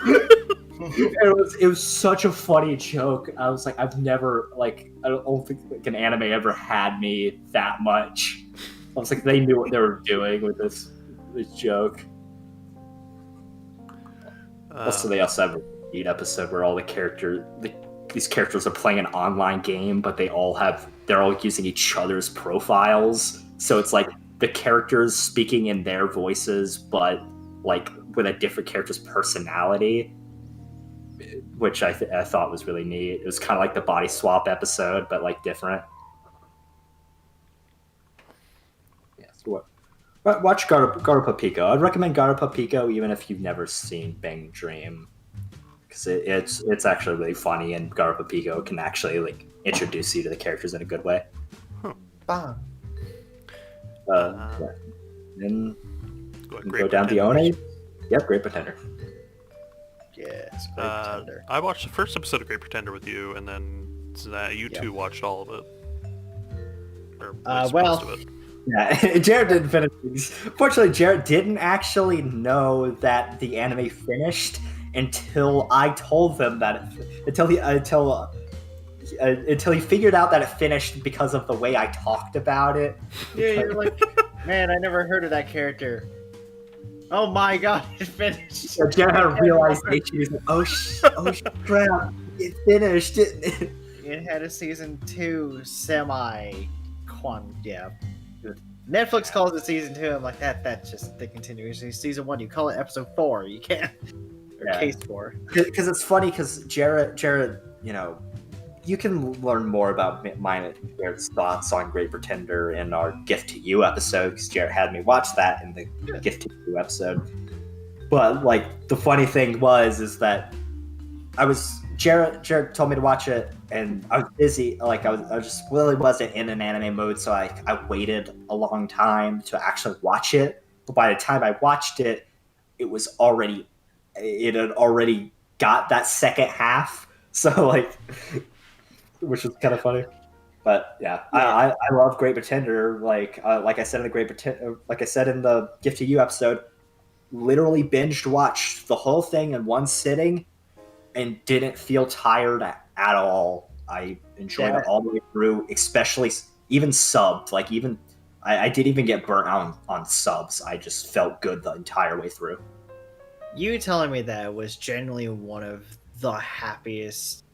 It's one of the moments I've been like the happiest this whole year. Was you telling me that? I was like, oh, that. Like you said, like you got through the entire thing and you didn't feel like you had to work through it. You just genuinely loved it. I was like, that. That hits me in a part that I was not expecting to be hit in, and it was just very lovely. Yeah, Great Pretender, even though I haven't finished it, is definitely tied with Opera for my anime of the year.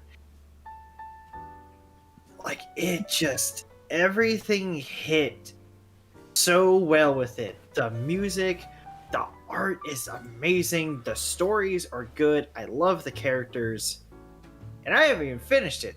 I love the show, and I I haven't even watched the like other basically half because the last case is like 8 episodes, something like that. Yeah, But it's definitely a huge standout of this year. Like it definitely like is feels so different than everything else, and I'm hoping that this isn't forgotten about. I want people to remember Great Pretender. Like as much as I said, like My Life as a Villainess is my favorite of this year. I wouldn't be mad if people forgot about My Life as a Villainess, but if people forgot about Great Pretender, that Great Pretender existed, I feel like I would be annoyed. Because Great Pretender deserves to be remembered. it has so much going for it. Like I said, the art is amazing. I have not had an anime in a long time that made me go, this is basically like yes, all anime is a work of art, but like this show, like everything almost felt like an amazing painting. Like I told it, like I literally, and Anthony was there, and I told him I paused it at like one part in the beginning part of the first episode. I'm like, I want that as a screensaver. I want that to be on my phone. That looks so beautiful. And it was, I can't remember if it was in the intro or if it was just like the very beginning part of the show. I think but it was the intro. well, like yeah, there's just an extremely colorful scene, and I went back and I paused it. I'm like, this is incredible looking. Like this is just amazing, and the music is so good. The ending song being by Freddie Mercury, being Great Pretender, is great. I've said it before, it reminds me so much of one of my favorite movies, which is Catch Me If You Can. And it's just like I mean, everything about it is so good. Like the music, if you don't like Queen, you know, why are you here?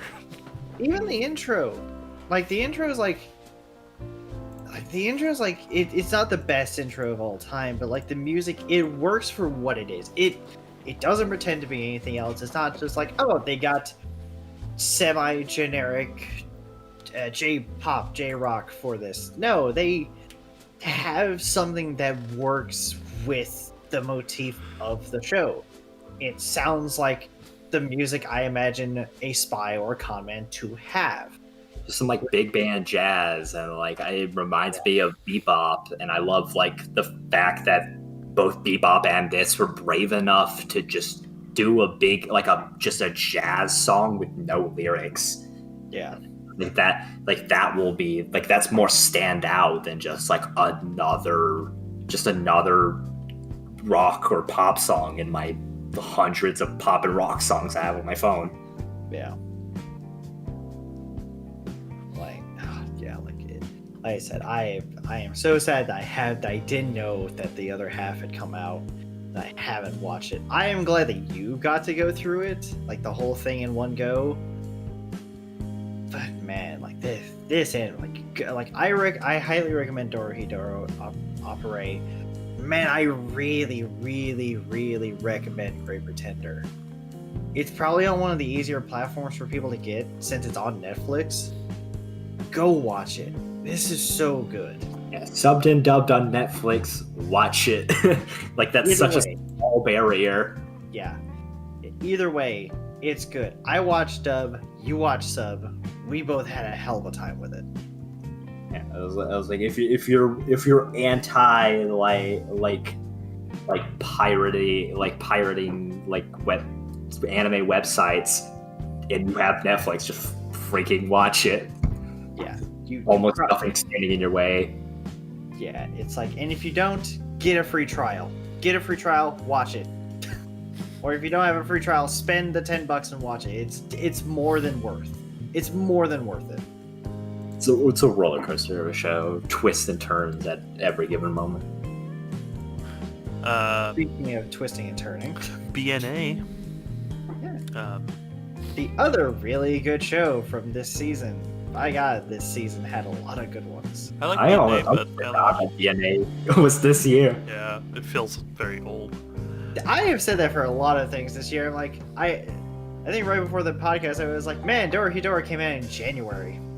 Did not feel like it came out in January. I'm like, January seems so far away. Yeah, but BNA, another wonderful show made by Trigger. Mm-hmm. Beautiful as always. Plot, I have no idea what was going on because it apparently picked up right when I stopped watching. So I think me and Zach, you finished it, right, Zach? Yeah. Yeah. The plot hits some issues that are a little too real, but still good. I thoroughly enjoyed the dub because I ended up hearing a lot of very familiar voices, as happens sometimes with English dubbed shows. So it was a treat for me with that. But the animation was really good. The story was good. Even the use of the ending song like 15 times throughout the show was good. Sorry, I should say that using the ending song, not at the ending. I think, what was it? It's episode 3 where they used it 3 times before they even used it this as the ending. Like they used it multiple times in one episode. Like, oh, there it is again. Yeah, they used it, and then they used it towards the finale again, like twice, and it is... Don't get me wrong, it's a good song, but that is a heck of a song to really like double, triple, quadruple, quintuple down on. Also, I think the show has one of the funnier, just like one-off sports episodes with the baseball episode. It's like, I love the Bears. The Bears are great. Yeah, it's BNA. BNA is just another really good original Trigger anime. It's got that Kill la Kill energy. It's like it's just Kill la Kill but a bit different. Like it's exemplifies all the energy and style of BNA of Kill la Kill, but like less of the sort of, but it's more of a racial kind of story of like not classism, more like discrimination and all that, rather than the whole like liberation freedom story of Kill la Kill. Yeah, I still think it hits similar, where it's like not entirely like, because like they still kind of stick with like the themes and the plot throughout the show, but like Kill la Kill definitely had that line where it's like, all right, and now the plot really kicks in. BNA, I think, had that, but I feel like it was sooner. It was sooner and it worked. Like, the flow was better. Like, Kill la Kill, don't get me wrong, their flow worked. It was a lot introductory, and then it was plot. It was plot and action, and just the fan service was there. BNA, it was not really any fan service, and then it was just, like, subtly building to more and more and more intrigue and more of this, and it was just like...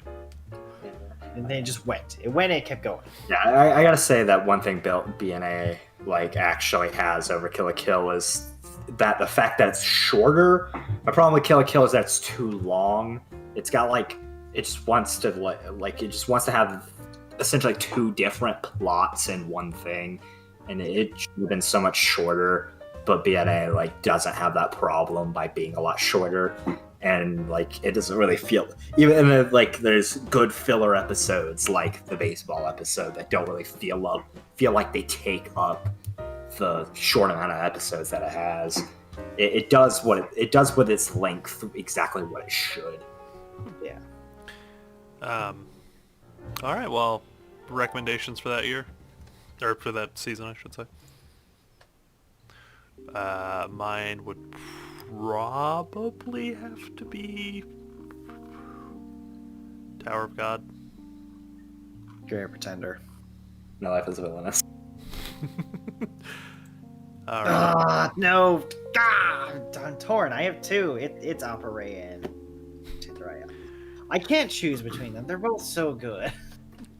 All right. Summer 2020. Starting out pretty good with ReZero Season 2. I am sad that I haven't watched this yet. I think this is actually... I actually watched this like after the season was already over, and like this is the only thing from this season that I really watched. I haven't watched anything for summer or fall. Almost pretty much the same. I did watch, like, I actually watched this season of ReZero in one sitting. It was actually shorter than I thought it was because I thought it was going to be like a whole second season, but it's like they actually split it in half. They've been doing a lot of split seasons a lot lately in the last year and like 2019, 2020. I will say summer definitely is the weakest. Like as far as like quantity and quality combined. Like summer has some good ones, but there's just not a lot of good ones. Like spring had a lot of good ones. This one, Well, I don't like anything in fall. let me double check fall. I'm going off of like things I watched. So far, summer's definitely the weakest. I mean, yeah. I'm not gonna spoil myself by looking at fall because I don't even remember. But like, I do have to say, summer, like, it's like pretty much the sequels in summer are for animes that I hate. which I will kind of go over a little bit, but yeah, the ReZero thing I watched in one sitting. The new season, it's pretty good. It's got some good moments, like it's got some like really really good moments, but I think overall it's I don't like it very much. It's because like the entire, like, you know how ReZero is like built around these like arcs of Subaru being stuck in this like loop. The whole like 13 episodes is the one loop pretty much. It just feels too long. Like Subaru dies too many times in this one loop, and like anytime a character tells Subaru to do something, he doesn't do it. Like they're like, say this thing to this character and they can help you, and he doesn't say that thing to that character. So like there's all these things that like people know and could help Subaru, but Subaru is for some reason, like, it's not like he's actively avoiding doing those, like talking to these people. He just doesn't do it. Like it was like, Subaru, just say the thing that the character told you to say. It sounds kind of bad because I mean he has pseudo unlimited tries, so like why wouldn't he just try that? But it's got some good moments. They finally introduced all of the witches, and the witches are like interesting because their morality is all over the place. Like, you know, it's like almost like the witches who you think are good are bad, and the witches you think are bad are good, and it's like really interesting. But yeah, I just want this arc to be over because like it's like pretty much just the same stuff all the time because we're just seeing Subaru go through the same loop, and I just want him to do something new. I'm just like, do one of the things that a character has told you to do. and like I just don't know what's going on anymore. Like the clown dude is back, and I have no idea what his motives are anymore. There's a Yeah. scene where he just like utterly beats the crap out of Subaru because he knows that Subaru will just like reset and it won't affect him anymore. I'm like, why are you doing this? Like, I know that Subaru will just like this pain will be gone, but like, why? I don't know. That's all I really have to say about that. Jarrett, summarize God of High School in 6 words exactly. 6 words? Exactly. That's 3 already. You have 3 more. You motherfucker. Yeah, one more. No, that should take out the last one. I don't know, is motherfucker 1 word or 2? I think I paused, so I think it's 2. Okay. No, but God of High School. Interesting thing. Another one of those animes where they spray paint heavily the intro because it's also by Mappa. So, interesting side note. Yeah, I'm only a few episodes in because I picked this one up late. I was extremely hyped from the trailers and just things I'd seen, and unfortunately it died in my brain. But I've come back to it. 3 episodes in. The only thing I know for certain is that the intro and the outro are really, really good. The intro is like EDM rap with a really cool graphics. It really works. The ending is K-pop or K-pop rap.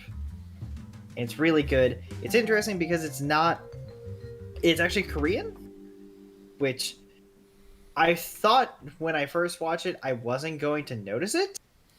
But then, like, immediately I noticed it between, like, just somehow the way that the characters are designed and then their names hit. And I was like, yep, this is definitely not Japanese. This is definitely something else, and it's Korean. It's good from what I've seen. I am very confused about what's going on, but it's good. And I'm 3 episodes in, and they already went from fist fighting and beating the crap out of each other to stands. like literally in the episode I watched, dude gets so angry that he summons a more clown-like version of Death 13 with a scythe and everything, and then physically beats the crap out of the main character with him. And then there's one guy who has a cross like on his hand, and in the literal first scene he smashes his hand on a table, and this completely destroys an island that has 3 people that are trying to blackmail him on. And the US government is looking at footage of it, and the entire island just has a giant handprint with the cross through it. Nice. And I'm like, okay then. I don't know what's going on, but I'm here for the fight scenes. And my god, do the fight scenes deliver. Like, because the entire premise is that they have this entire tournament called, for some reason, it's called the God of High School.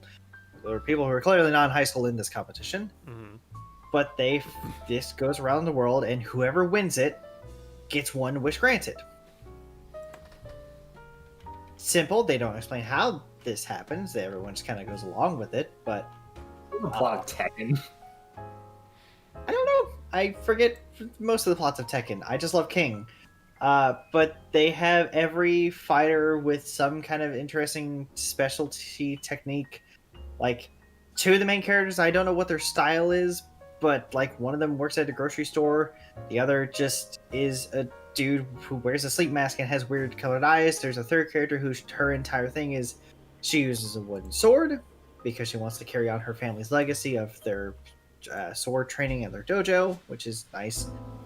And then you get character like there's a character who she's kind of a one-off, but her entire thing is she's a pro wrestler, but she's like the best pro wrestler. She comes from America to compete in this. And her wish, she wants all the men. She wants a harem of men. She wants good men, bad men, smart men, sexy men. She's like, I want them all. That is my wish. I'm like, itty bitty, but and she's like, okay, all right. There's one dude who's constantly reading a book, but he just beats people with a baseball bat, and he has studied, like, read up and studied all these different martial arts, so he knows how to counter them, and so he just beats people with a baseball bat for it.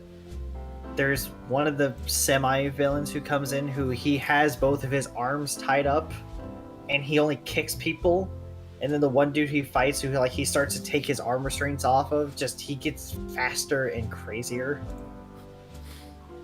And the main character gets fed some poisonous fruit, and now he's extremely more strong because weird motivations from the villain. I don't know what's going on. I'm hyped though. Like the fights are definitely more than I was expecting, even though it's an anime about fighting. So yeah, that's good.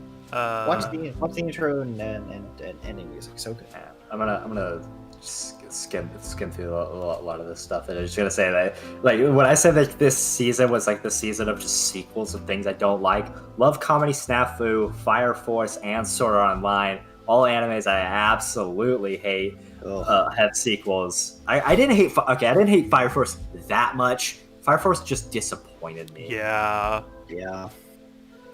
Uzaki-chan.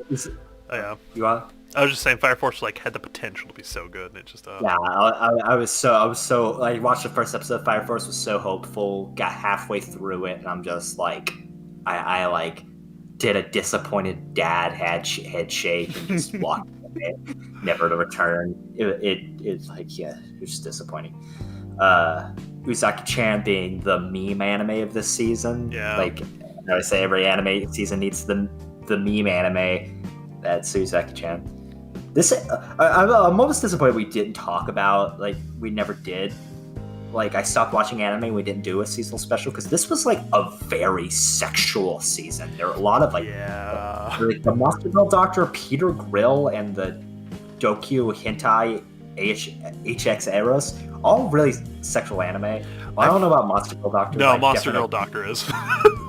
That's the only one that I've seen some of, because it just clips pop up on YouTube. I'm like, oh, okay, that's what that is. I don't know much about, like, the Monster Girl Doctor and the Hentai Eros thing. I mean, the name pretty much gives it away. But all I remember is that Peter Grill was literally about a guy who has, like, who all these girls he's like a legendary hero, and all these girls just want to bang him to have his genes. Yeah, pretty sexual season. Decadence or whatever. Hey, like a sequel to No Guns Life. Yeah. I can't say anything about it. I know nothing. Yeah, I was like, that one also got delayed by World Defense. Yeah. Go watch No Guns Life. It is a fantastic anime. The first season is great, from what I've seen. No idea what happened. I was gonna ask. You still hadn't finished the first season? I haven't finished anything. The last thing I finished was Dorohedoro, and that was probably within the last year. Is the only thing that I finished. I thought I was bad. Just skimming through more. This one always intrigued me because it looked weird. This one of this, like, it's just like about this giant dude, like this giant who like is getting married to like a dwarf or whatever. It's like if you're a giant and a dwarf, you might be pregnant with men. I have no idea what the fuck this is.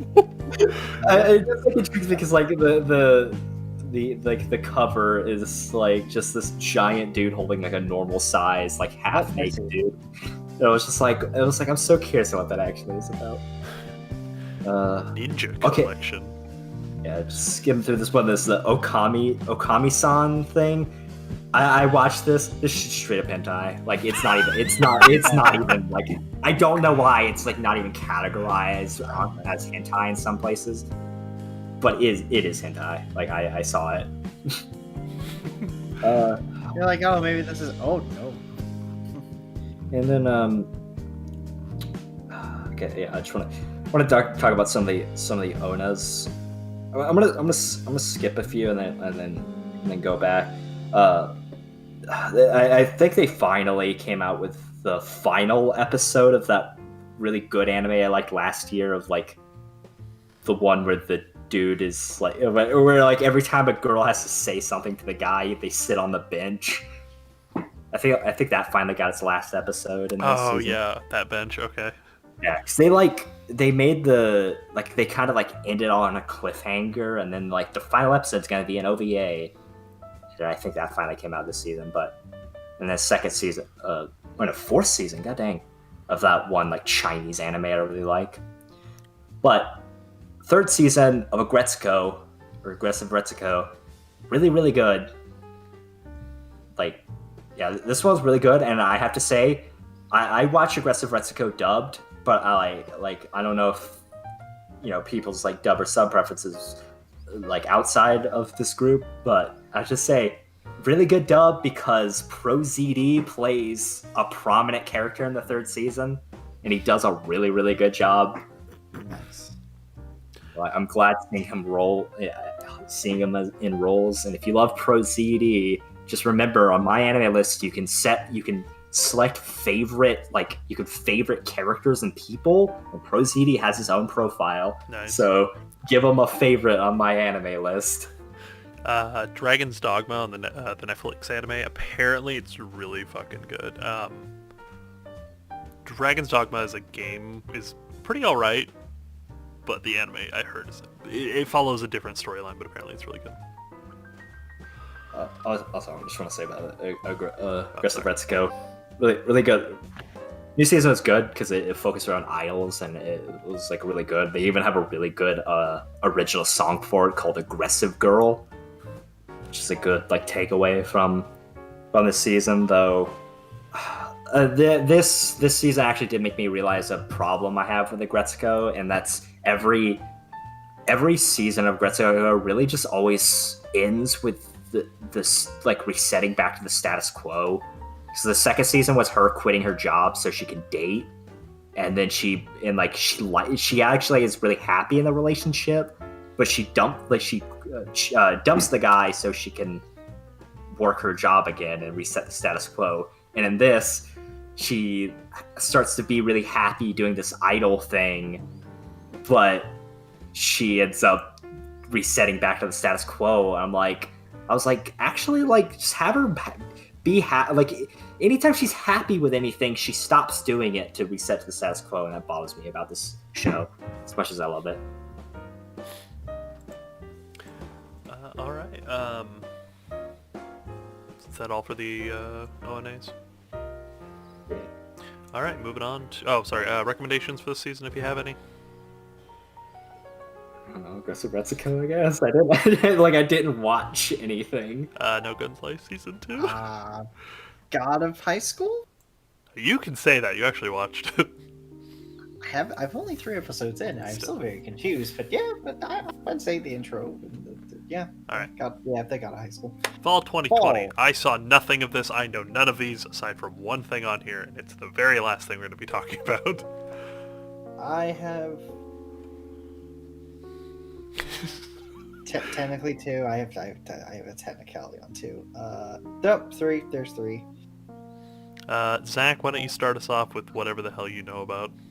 Yeah, I just have to say that this season's a lot of like things that I of sequels of animes I actually really like, but I haven't seen these sequels because I haven't watched anime in a good bit. The second half of Haikyuu to the Top, didn't even finish the first half of Haikyuu to the Top as much as I love Haikyuu. Third season of Is It Wrong to Pick Up Girls in a Dungeon? I like Is It Wrong to Pick Up Girls in a Dungeon? The second season was really good. Haven't watched the third season. Fuck.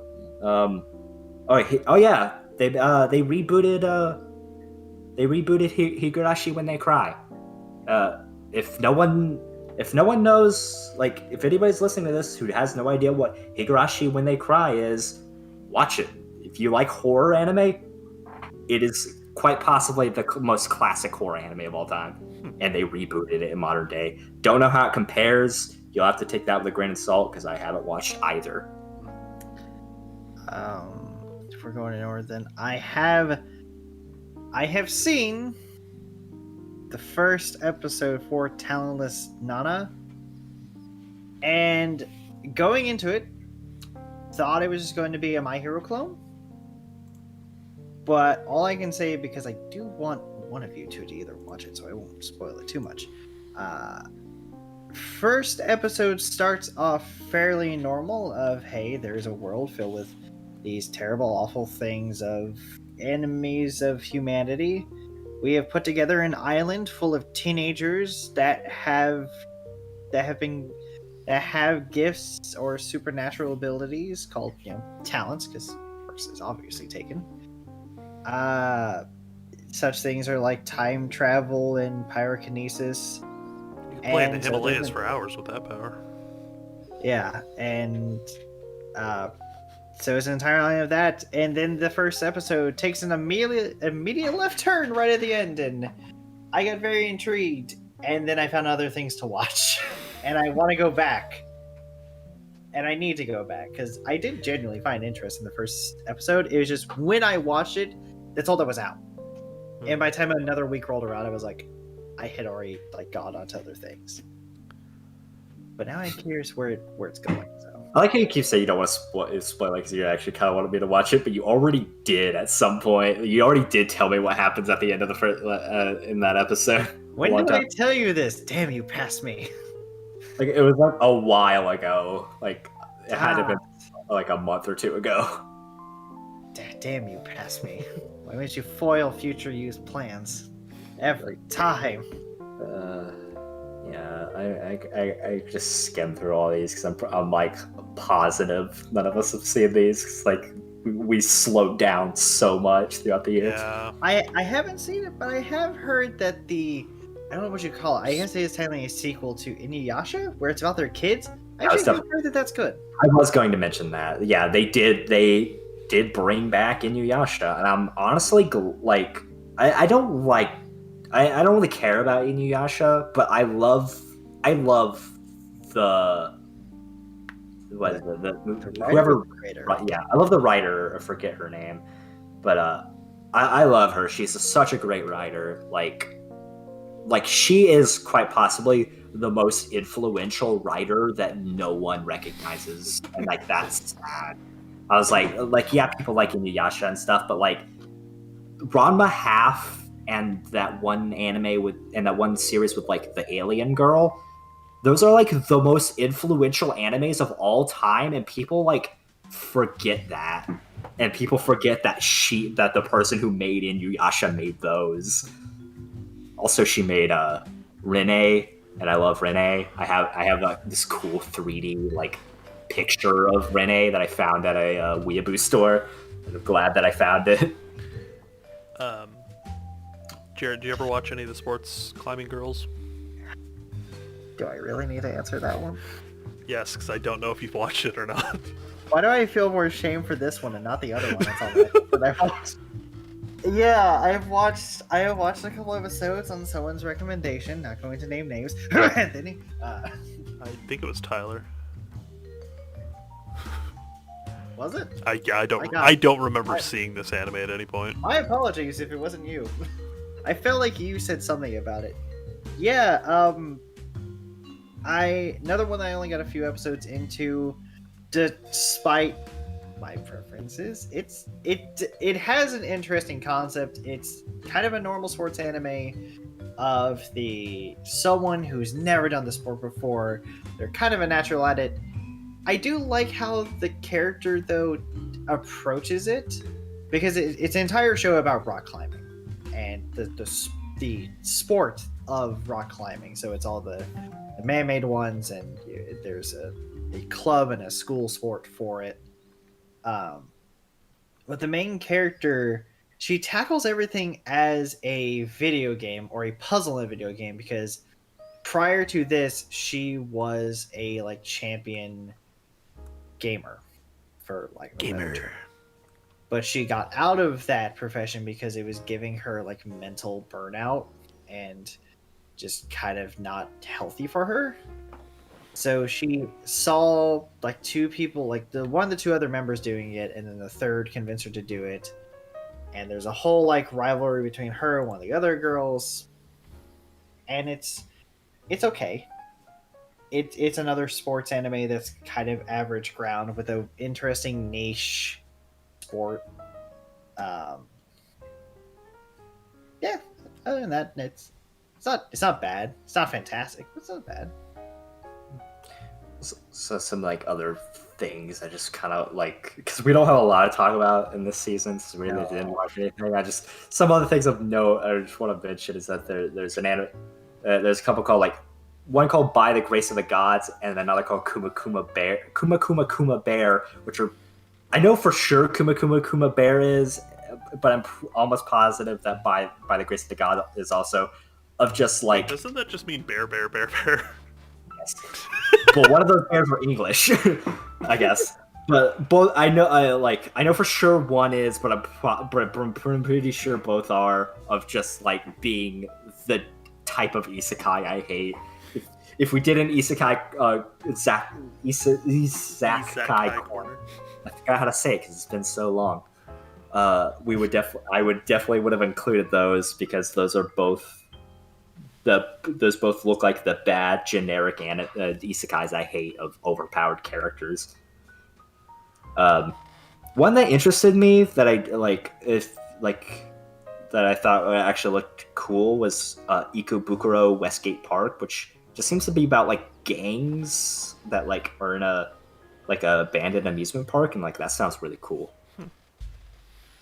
Also, I looked at the picture for the By the Grace of Gods, and I was like, what is the priestess from Goblin Slayer doing in there? And then I looked at the background, I'm like, what is the reincarnated slime doing in there? I'm like, wait a minute. These are none of these things. I think it actually is about him like raising slimes. Like I think that's the plot of it. I'm just yeah, if you just skim through the rest. I'm just going through. Hey, look, a Dragon Quest anime. Yeah, that seemed interesting. Good for him. Yeah, it's cool that Dragon Quest. You say good for him as if he's not the guy who made freaking Dragon Ball.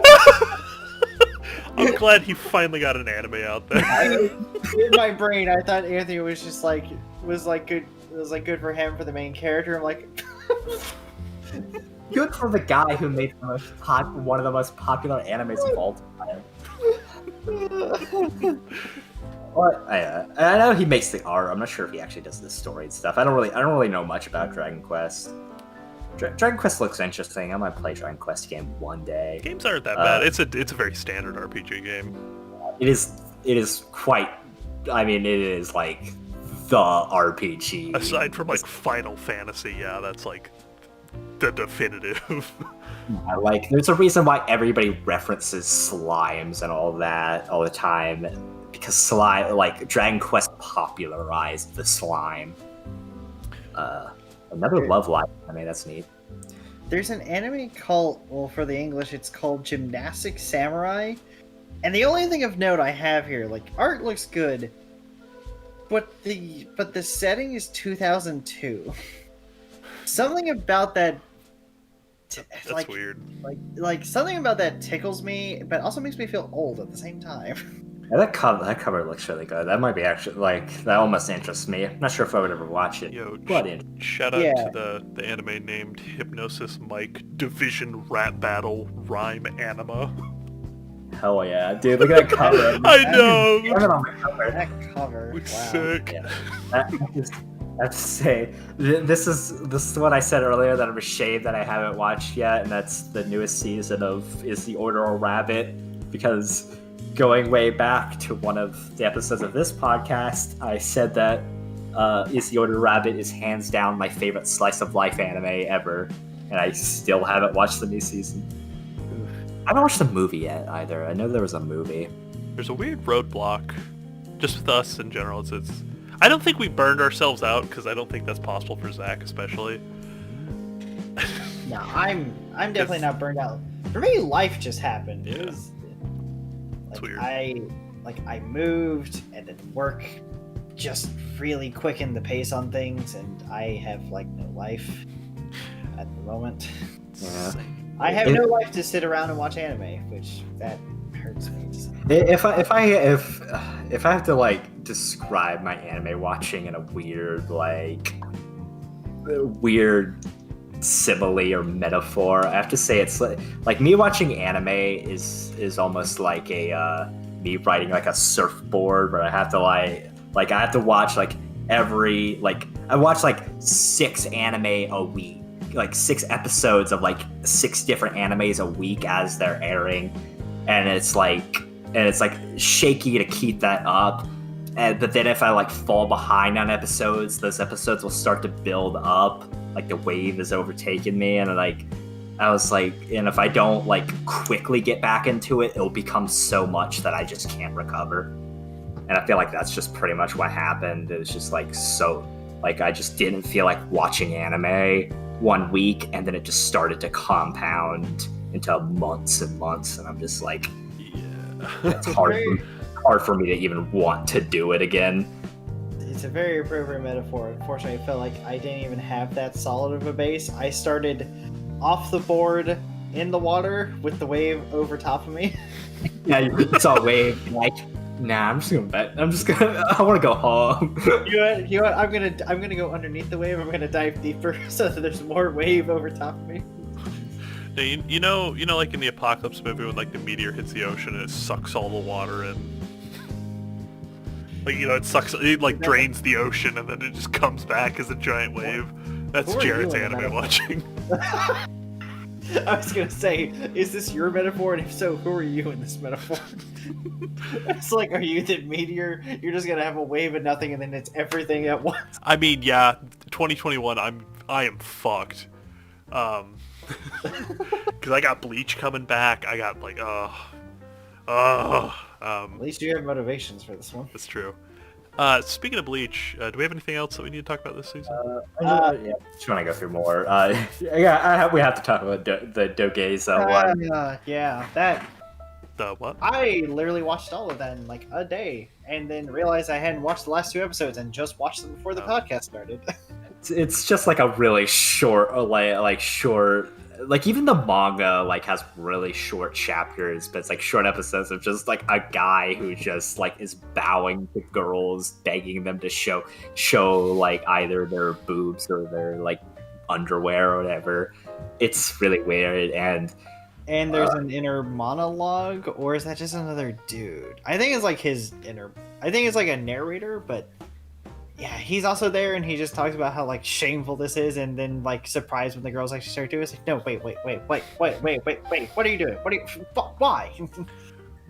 and then I almost don't want to. I don't want to even know if you should spoil it or not. But the anime, I know the anime ends with the most bonkers like kind of plot twist that happens in the manga itself, because the manga takes a absolutely absurd turn that like no one could have ever predicted, and the anime I'm pretty sure ends at that, like starting with that. Having watched it, yes, it does. Yeah, I don't know who decided to make this like weird, like over the top ecchi anime have such an absurd like Plot at the end. Yeah. Also, if you enjoyed the intro for Dumbbell, the outro for this song, because it doesn't have an intro, the outro for this song is very much like that, and it gives very good vibes. I was like, this is a surprisingly good song, also considering it's literally half the show. The show's only 3 minutes, and a minute and a half of it is the outro. Want to mention another Ochikobore fruit tart was actually one I was really interested in. It looks really good. Almost kind of want to watch that. And then Rail Romanesque is just I haven't watched that anime, but I know it's based on a visual novel I really like. I can't remember the name of the visual novel, but it's like about like train girls, and I'm almost kind of interested in the anime just to see how it compares. And then the rest of the anime is just nah. Is there any Onas or OVAs? There is a movie, kind of. Yeah. Let's Burn the Witch this season. Yeah, it was fall. Talk about Burn the Witch. Yeah, fucking burn the witch, man. It is made by Tide Kubo, the creator of Bleach, my personal favorite anime. I haven't officially watched it. It's only 3 episodes or 1 movie, quote unquote. They kind of broke it up in a weird way, and they're doing a second season is what they're calling it. So they had a movie and then a second season. Whatever. It's essentially it's the same universe as Bleach, but now they're in London. Well, they're in London / reverse London, where they have the west wing of the Soul Society. and this kind of expands the lore because in Bleach you never leave Japan in the like real world. You go to like different dimensions and shit, but you never leave Japan. So you're like, are there other Soul Reapers out in the world? Are there other monsters? Like, so in London they have dragons. And it's like 72% of all deaths in London are attributed to dragons. Like, they're that out of control. And so there's these groups called witches, which like ride around on brooms, and they have like these weird gun things that do a bunch of stuff. They fight the dragons. And it's super cool, beautifully drawn. The art style looks great. The setting is awesome. A lot of little Bleach Easter eggs here and there, and the manga is still being written to this day. It's actually Kubo's current project. And so the second season has a bunch of stuff. And apparently he's saying he's going to be adding some more Bleach lore coming up, especially because Thousand Year Blood War is going to be airing in 2021, which is going to be, big hype. No. What? It's just a noise. Oh. Yeah, the main characters are like so interesting, and they foil off each other. Like, one's super hot-headed and like raring to go, and the other one's like really, really chill. And Kubo has like, he likes to throw in little things here and there in like the manga, especially because he can't do it in the anime. Like, the two characters are called Noelle and Nini, and Noelle's ringtone is just the recap music for Dragon Ball Z.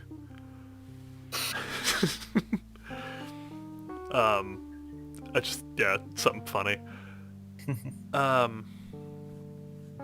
But yeah, so it's fantastic. Like, I love this. I was so hyped for this to come out. I'm still kicking myself in the mouth that I haven't watched it yet, but I know enough about it to where I'm like, I know what I'm missing. So, but Actually, I want to mention some of these movies. I didn't even know that they had one of these is Data Bullet, and I have to say, I didn't actually know they had a movie for Data Live. I love Data Live. It's one of my favorite like series that it's very long running at this point.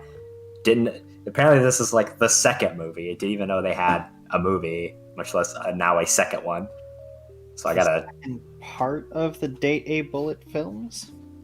Yeah, I guess. I mean, they do like weird split movies. Like Evangelion's doing split movies, and if you look at Burn the Witch, it literally says 3. yeah, Yeah. it's weird. But what is it? And then Coodwafter. I remember hearing long ago that they were making a Coodwafter movie, and I was so curious, like, when that was gonna happen. And I guess it finally happened. Isn't that the free credit report online? Is that who I'm thinking of? No, Oh. no, that's Is the Order is a Rabbit. Oh, okay, never mind.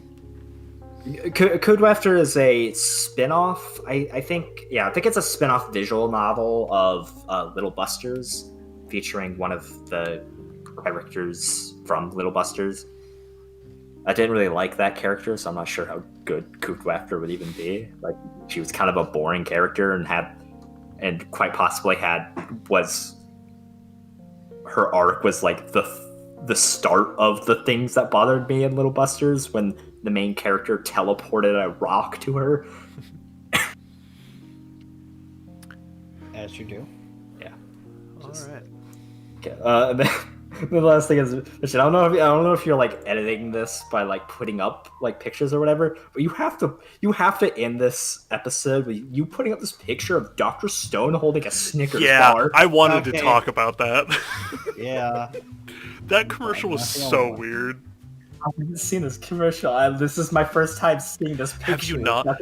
It's literally, there's like I think it's like it's the Dr. Stone like world and stuff, and then there's like this dude that is like a completely different art style. Like, he looks more realistic, and Dr. Stone just gives him a Snickers, and he turns from stone into a dude.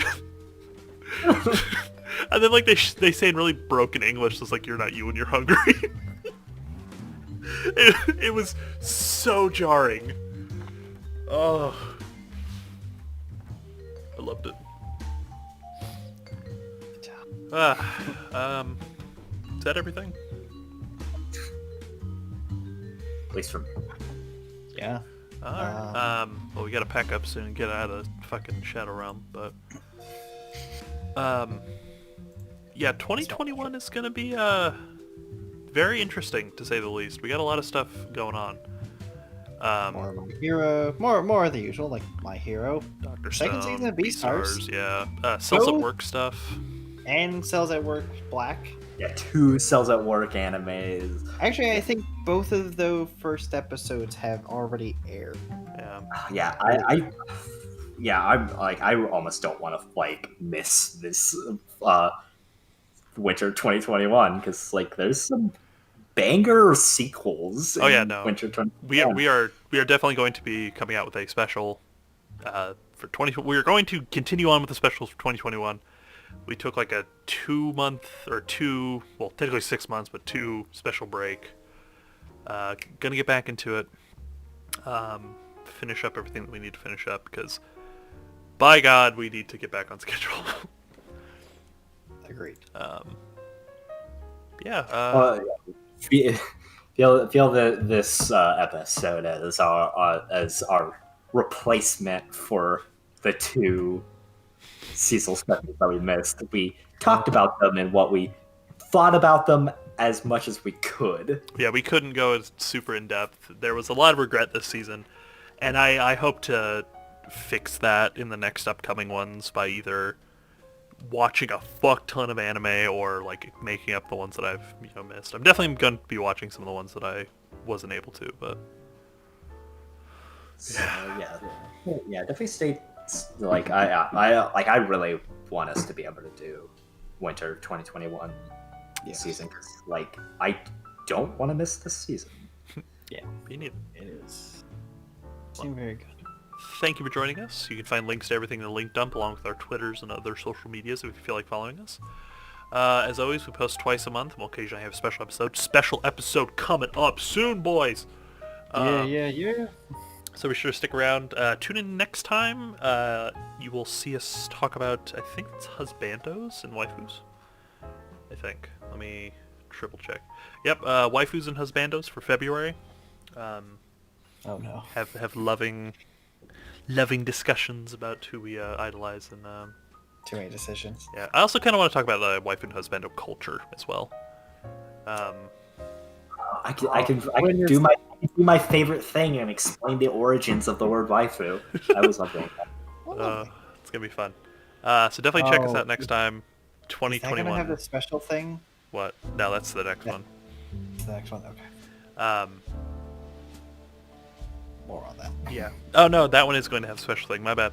Yes, we're gonna have small side tangent because we are changing up some formulaic stuff in 2021 because I wanted to. We're just kind of behind because life. Yes. Like if you noticed, last episode was broken in half because A, we didn't have time to like record anything, and B, Anthony's really bad about doing stuff and editing stuff.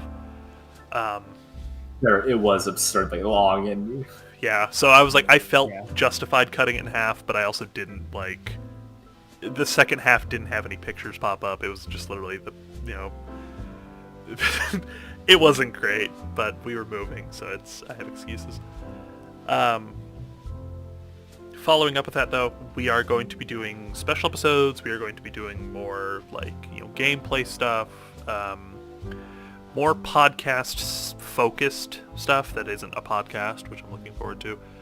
We are not on Pornhub anymore. Pornhub has made the financial move to not let anybody who isn't verified be on Pornhub, so you cannot check us out there anymore, sadly. I think we're still working on a partnership. Yeah, it's a little rough at the moment. I'm waiting to hear back because I know they got a fuck ton of applications for it. Yeah, so we're trying. It's just bear with us. We definitely weren't expecting all that to happen. So if you watch this or listen to us on Pornhub, we're sorry. We're trying to get back. for the reason the videos aren't even different. And what bothers me is the fact that I know for a fact we've gotten followers from Pornhub because they commented saying that. Yeah. So yeah, we're trying to get back. We just need some time But I mean, and some luck. hey, we're on Spotify, Podcast Addict, iHeartRadio, which I was actually really happy that we got into that. You could find us anywhere you could find a podcast. The YouTubes. Yeah. I mean, you're listening to us right now, so you would know. Recommend a friend, comment, do fucking anything. That'd be awesome. Have the link, as Mr. Sancier says. And then we do have some special stuff coming up. We have our 2-year special coming up. We're actually going to celebrate that one this year instead of just passing by it. And yeah, so see you next time and stay hydrated.